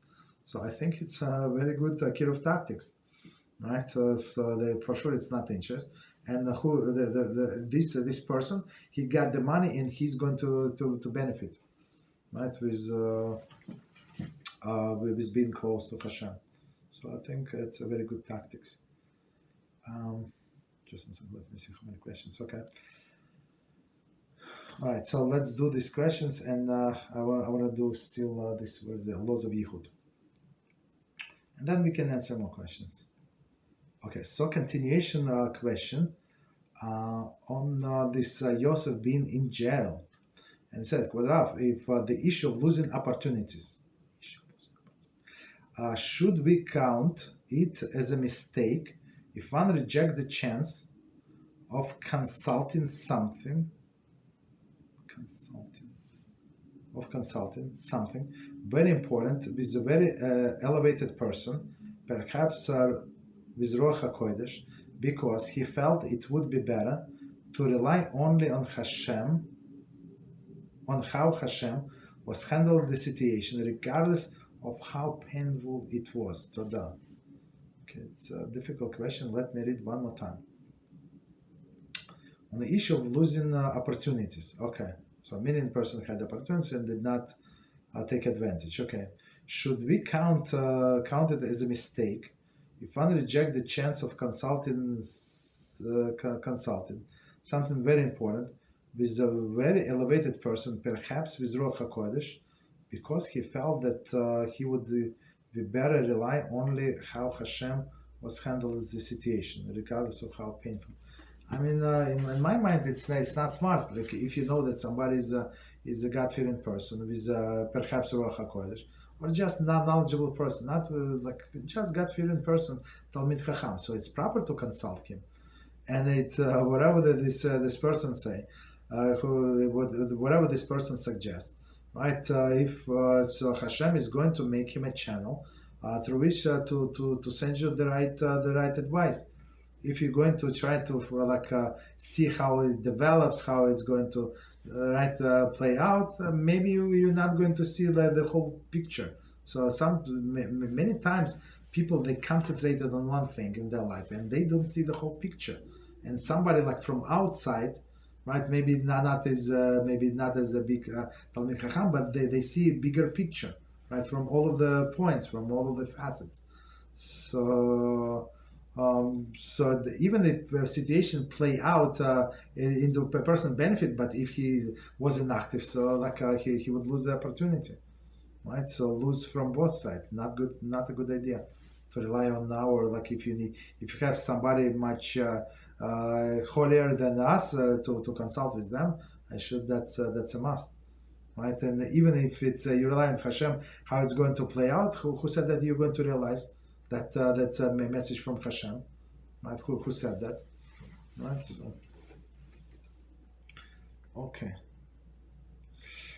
So next question. Would it be positive thing to look at for a couple who would be interested in other types of necessary wisdom than we are? For example, if a guy is very much into Musar, but it's hard for him to delve into Halacha, would it be good thing to look for a partner who is more into Halacha if he's planning for both of them to sit and study together regularly? I think, okay, so let's read one more time. So, I mean, so now we're trying to like split, like, and see if I have liking to one thing and she has liking to another thing, if we can survive this way, if we want to live, study together, right? So there is, okay, so let's see. Would it be positive thing to look at for a couple who would be interested in other types of necessary wisdom than we are, right? Okay. For example, a guy is very much into Musar, but it's hard for him to delve into Halacha. Would it be good thing to look for a partner who are more into Halacha, and if he's planning for both of them study to sit together? I think so, yes. And for me personally, there's not such a big difference between Halacha and Musar, because I mean, when we learn Halacha, so as you notice, most likely, so I always add Musar to it. Like one without the other is it's not working. So half of the Halacha, half of the Musar. So like if a person lives only Musar, so he would be strict when it's not necessary. It's not even Halacha. Maybe it's Aveira. Right, and if a person lives learns only Halacha, also he would not have this a mindset to apply this Halacha correctly to other people. Like, be strict to yourself, right? Don't show off, and to others, if it's possible to be lenient, so teach them how to be lenient, right? There is still the same Halacha. Understand? So I think that there's no problem when it's balanced. But it's balanced, so one spouse like this, another like this, and so you have a lot of things in common. So, and you can teach each other, right? You can add, she knows this, you know that, so you can learn together, right? And grow up together. Okay, so let's, I don't see any questions, so let's do a little laws of Yichud. Just 1 second, let me do it 1 second.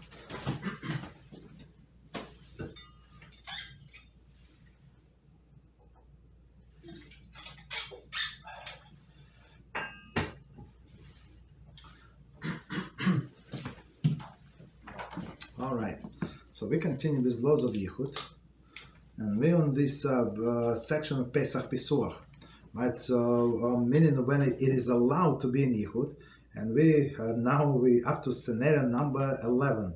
It's section D11, and it says Yichud on a school bus for a girls' schools.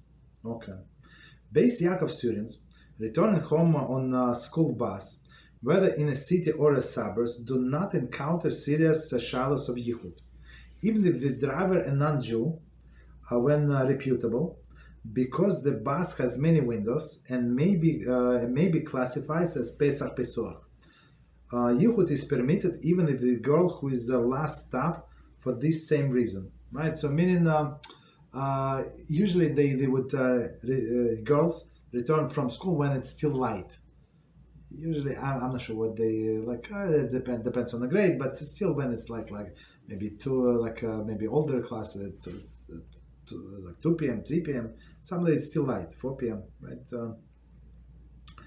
Right, and it's because of the windows. So Pesach Pesuach, just to remind us. So it's when when the door is open. The door is open, meaning that the people would not be comfortable. That because somebody can always come in and see what is going on. So these windows in a bus, they're usually not tinted. Usually, did I see the tint? I think so. But only a little. But you still can see what is going on inside. Okay, right. So it would be allowed even if the girl for the last stop, and usually they would check these bus drivers for their reputation, because I mean in the non-Jewish world there are many stories what these crazy bus drivers do to kids. Okay, so now subsection 1, and it says riding on school bus after dark. So okay, you see whatever we said, it's actually when it's daytime, so after dark. Yichud would not be a problem even during the winter months, right? Winter months at 3 p.m. Maybe sometimes we would have mincha, the earliest mincha I think it's 4 p.m. or 4 or 5 p.m. 4, meaning that the sunset is 4:15 or something, right? So that's what it means. So if they left the school at 3 p.m. until he going to get to all the destination. So the last one could be when for sure after dark. Okay. So again, Yichud would not be a problem even during the winter months when the bus route is after dark. Okay, because the exemption of Pesach Pesuach is effectual at night, while there are still activities in the street. Okay, so I'm not sure if it's a light inside of the bus. School bus routes usually run only in the early evenings. Okay, so not late at night. There are also Halachic considerations of lo mara lumanosei. Okay, the driver would not jeopardize his career and a livelihood.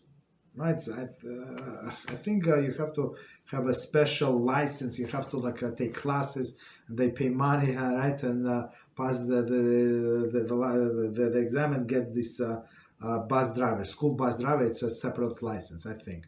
So now, if he's going to do some crazy thing and he's going to lose his license, who needs that? The driver is distracted from arise conductiveness and his constant need to concentrate of driving. Right. So I'm right. Many people with passenger cars, they disrespect these buses and they cut in front of them. So the person has to be very vigilant. Okay. Continue. Not buses returning late at night from the special school events or camp.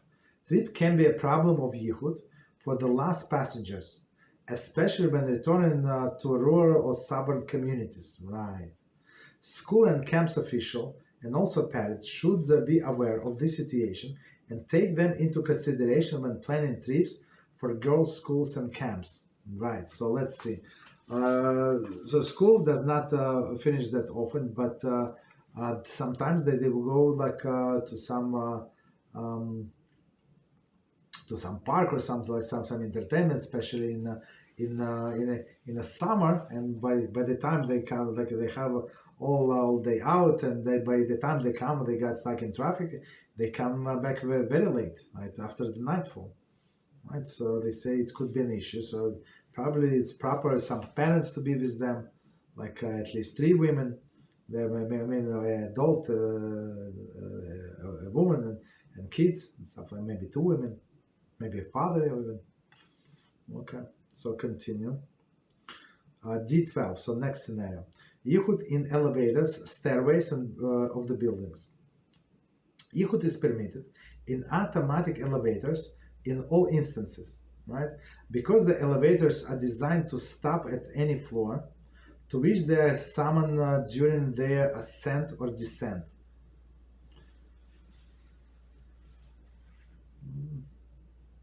During the ascent or descent. Okay.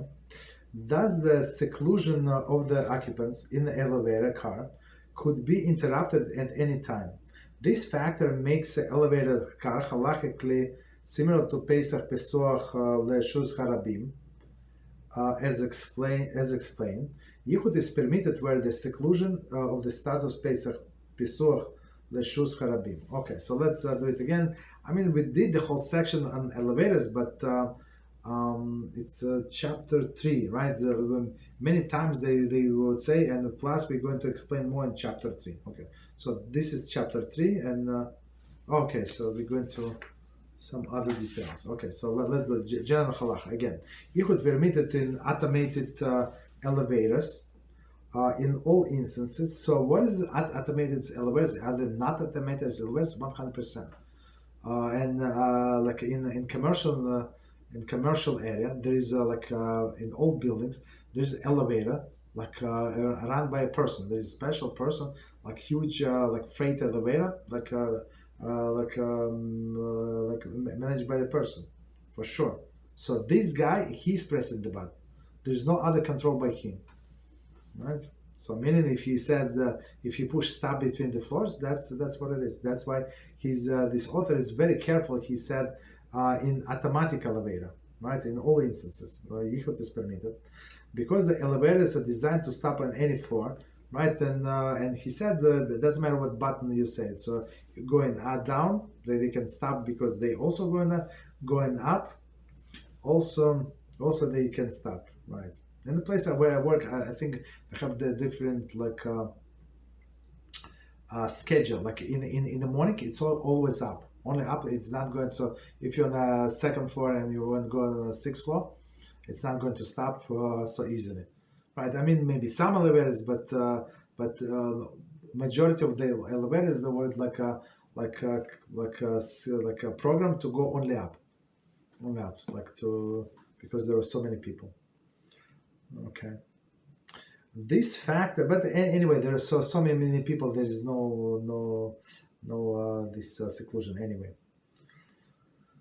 That seclusion of the occupants of the elevator car could be interrupted at any time. So meaning anybody can press the button and the door is open. You're going up, you're going down, doesn't matter. They say it's also chapter 2, section 8. Yeah, we're not going to go there.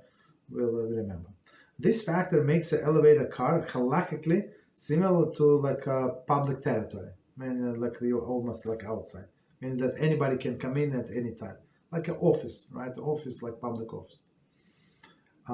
As explained, Yichud is permitted where the seclusion of the status Pesach Pesuach Leshuz Harabim. Okay, no problem. So meaning that anybody can, like in a store or something. Okay, so number 1. Manual operated elevators. Oh, here we go. Right, so that's the one. So I saw them several times in my life. There is a firm halachic basic to permit yichud for a combination of reason, even in manually operated elevator. Even so, person working or residing in the buildings equipped with this elevator should consult Rav regarding the specific elevators. Again, there is a halachic basis to permit yichud for a combination of reasons, even to manually operated elevators. So manual operated meaning that it's not going to stop on any floor, okay, until you say. Even so, persons working,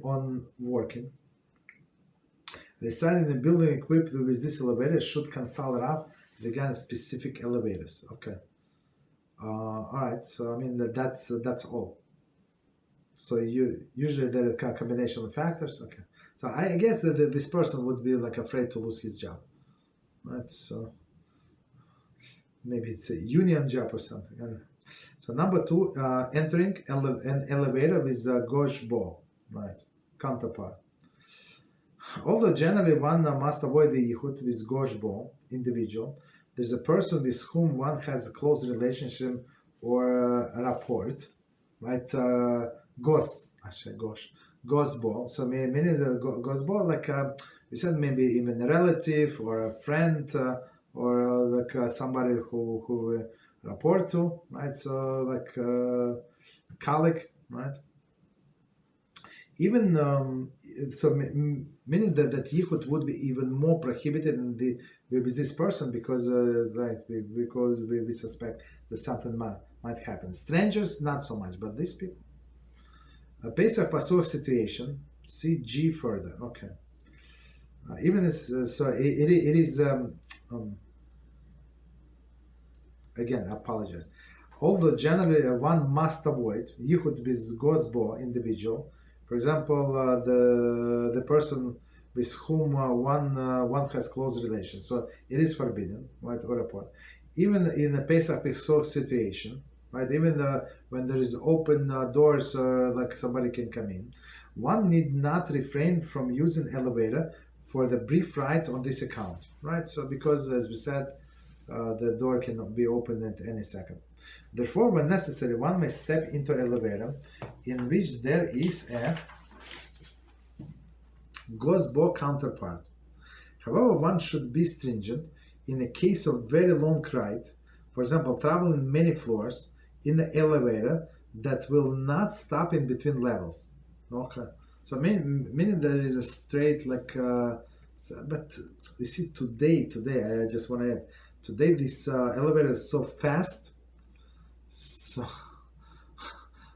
even like on a 10th floor or something, like I don't know, a few seconds you're there. Okay, so number 3, entering right, so they say even though we have to be careful in a gozbo situation, meaning when it's very familiar with somebody, but elevators there is no problem because it can stop at any time.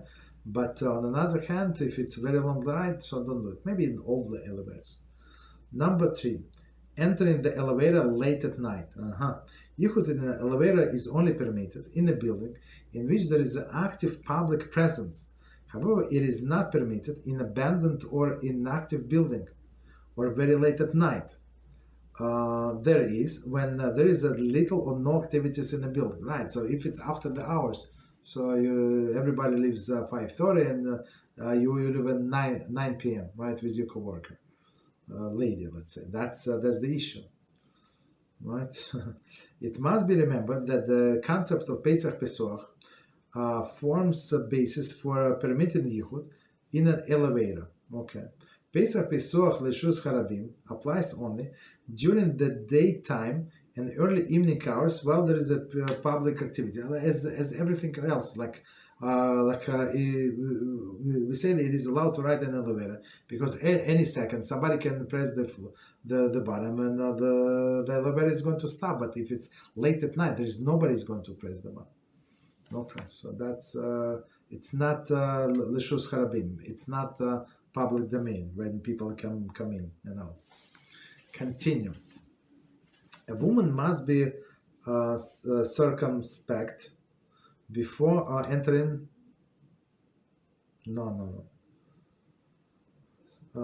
Circumspect. Correct. I apologize. A woman must be circumspect before entering an elevator. It is superfluous. To mention that women and children must be circumspect and extremely careful never to enter elevator with which there is unsavory characters of low morals, especially in light of the prevalence of crime and violation in many communities, right? So all the pedophiles, all the crazy people, right? So that's why in all of the elevators they have this mirror, right? So there's triangle, whatever mirror, so you can see if anybody is hiding, like even it's tiny elevators, but if somebody said sideways or something, like next to this button, so like people technically can get in, right? People can get in and they press the button and the door is closed and it blocks the way. Okay, so it's possible. So that's why they have this mirror. So before enter the elevator, it said just check the mirror. Okay, so because we're not delusional, we know that things happen, bad things happen. In general, public tolerance of crime today is also major factors. See, this book was written in 2020, right? So yes, I mean, crime is everywhere, right? These considerations are more severe than Yichud and extend well beyond the Halachic parameters, meaning the crime, again, as we said yesterday, we answered the question, not allowed to put ourselves in a dangerous situation, right? It was our Medrash Rabbi yesterday, not allowed, right? Because you're asking for judgment. Do we have enough merits to be safe from this situation? So it's not halacha in this case, right? But it would be like, as he said, an extent well beyond the halachic parameters. Okay, so point number 4. Yichud in a stairways of the building. The question of Yichud in a stairways of the building depends upon the nature of the use of stairways, right? So some stairways are very active, like right. Some of them very inactive. So where in a place where I work, it was like fire escape. But some people I would use it like for my exercise to go down, right? But only like few people would use it, right? So for sure, if you get there, it's Yichud. 1 second. If an area used freely and frequently by people, it could be classified as Pesach Pesuach Leshus Harabim and permitted. However, as in the case of elevators, one may not permit Yichud in a stairwell or multi-unit building late at night, even when there is a little no activity in a building, right? So I mean, during the day, maybe during the lunchtime, or when people go up and down, like before work, after work, but like after that, when there is nobody there, absolutely forbidden, right? This is certainly true with regard to women and children, who must always be cognizant of safety and security public venues, right? And the last one. The stairways with limited public access. It is important to note that many buildings today have stairways that are not ordinarily accessible for security or other reasons, okay, to the general public. Therefore, for a man and a woman to be alone in the stairways of these buildings, even if they are authorized to be there, could pose a serious question of Yichud. Meaning there's not everybody can get there. I'm not sure what does it mean. Regarding the effectiveness of the surveillance camera for permitted Yichud in secluded area, also applicable to stairways and in a safe buildings. See chapter 6. Okay. So meaning, just to remind us, we said this working surveillance camera for sure. I mean, if you in the view of the camera, or you're not sure where the cameras are, yeah, it's actually it's not considered to be Yichud, right? Because people would be afraid because somebody might see them. Okay, no problem. So I guess we stop here. Let me know if you have any further questions.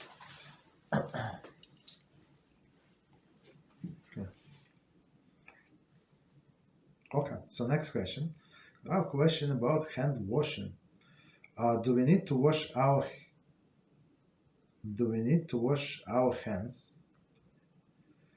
if the back of our hands, of the back of our wrist, touches the normally covered part? It's a good question. Again, a question about washing. Do we need to wash our hands if the back of our hand or the back of our wrist touch the normally covered part? It's a very good question. I would say it's that's my guess. It's only my guess because I do not remember halacha right now. I think I would say yes. I would say yes. Right, but it's my guess. Okay, so next one. Raf, I wonder if the Rabbi, if the Rabbi has heard about the concept of Schwendel trap, something similar to spiritual staircase in Yiddish. And how can this be connected to someone's Teshuvah process? May the Rabbi expound on this concept to the spiritual staircase. So spiritual staircase is what Mitzvah Shalim is talking about. Right? So there it is a spiritual case when he said, okay, so you want to be holy, you want to be a prophet, okay, so let's go. Step number one. Right? So step number one, stop doing sins. Right? And then he would discuss how to get on step number one, right? So the spiritual staircase, and how to get stable in that. Meaning he would give us advice like what could detract us, what could throw us off of the balance, right? And what to expect. And then he said, okay, you go to step number one. You go to step number one is Zerizus, alacrity, right? Meaning enthusiasm in doing mitzvahs. And yes, that's 100% spiral. Spiral in Yiddish. Spiral staircase. I don't know what is it. Sorry. So, but spiritual staircase is what I described, right? But spiral, I don't know what is the difference. So like spiral is something like very, very, very close. Yeah. Spirals. Okay. So any other questions? Or okay, somebody start. Okay, so next question. Question about Mitzvah Shalim. We learn when learning Mitzvah Shalim, we stuck on the beginning chapter because we haven't managed to learn the trait of that chapter. I wonder, should we just keep learning without master the trait? How himself answer your question, and he answered your question is in the laws when he stopped when he stopped with the basic traits of a tzaddik. So tzaddik, and after tzaddik comes the next section of to be chassid. So and he said, so don't stop reading. So Ramchal is pleading with us. He said, don't stop reading just because, exactly as the person said, just because you did not master all of this before does not mean that you cannot advance higher. So one does not contradict another. You continue working on yourself. And with you not to giving up, Hashem is going to help you. As we said, to be a God-fearing person. So it's from Rabbi Dessler. I've never seen it anywhere before, but of course he has the sources. So he said, yeah, it's you can ask from Hashem to be a God-fearing person. Absolutely. Right, and we continue. We take into consideration, right, what we did wrong, and right, and we continue advancing, right. Maybe this mitzvah is not, maybe right. I'm still failing here and there, but to get stuck on the first chapter is absolutely wrong. I would say go through the whole book, and then go back again. And see, you're going to be spiritual much stronger, and you're going to be absorbed much more. And I give you my personal example. First, when I read, when I was studying commentary on Chumash with Ramban, Nachmanides, so there are some pieces, some sections when I could not understand. All the issues I could not. So, and I'd made myself a rule.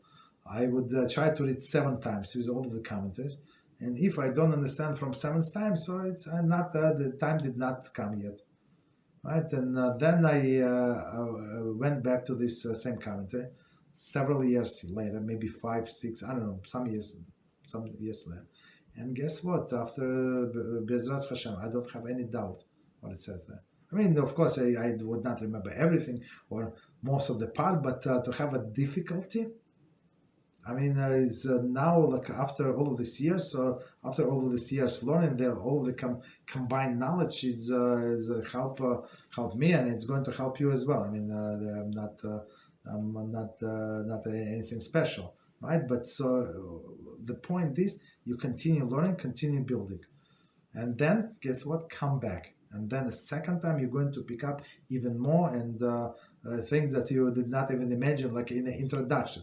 In introduction, I read the introduction 7 times. That means something. Yeah, guess what? After you go further in the book, come back, and you'll see a lot.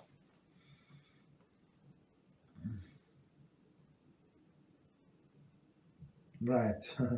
So thank you very much, Kiruv. We thought that we can only keep going when mastering initial ones. No, you're working on whatever you do, and then you continue advancing. Yes. Okay. So next question, Kiruv. If someone stayed up the whole night, should he still say Al Nitlas Yadayim? Right. That's an amazing question. It's in the very beginning of our Kitzur Shulchan Aruch class. And we say there that there are 2 reasons for why a person would say Al Nitlas Yadayim, right?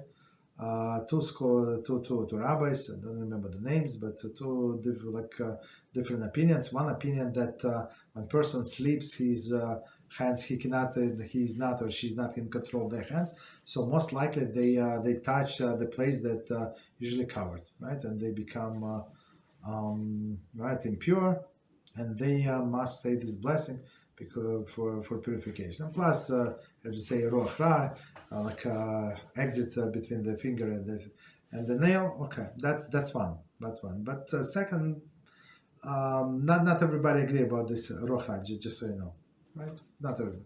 So, but second opinion is that the coin before starting in the base of Mikdash, he would purify his hands and his feet, right? And only then he's allowed to serve in the base of Mikdash. I think if they would not do this, it's chorus, like his what is it? His soul is going to be cut from this world and the world to come for not washing the hands. So, in a sense, how serious it is to washing our hands. Right, and this sage explained that exactly with us, we now after break, right, after our sleep, we're going to serve Hashem a new shift, right? And based on Mikdash, they have 24 shifts, so now it's our shift, like every morning, our shift, right? So that's why you have to wash your hands. So when two things combine, meaning the person touched himself, according to one sage, according to another sage, you have to serve Hashem, right? So you need, you would need to wash the hands. So our sages say, so if you did not sleep the whole night, right? That's the question. Right. If you stay up the whole night, so it's a famous question. So if you make according to first opinion, your hands were impure. How? You touch yourself. So now guess what? You go to the bathroom, you relieve yourself, and your hands become impure, and now you have to go and serve Hashem, pray Shachris. Guess what?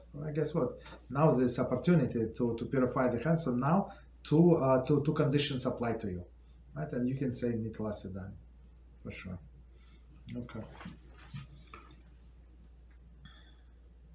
Okay, next question.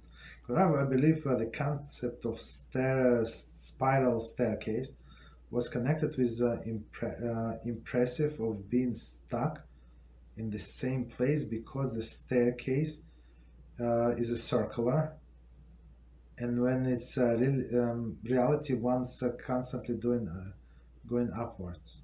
I don't know, but I guess the concept is not common as I thought. I'm not sure.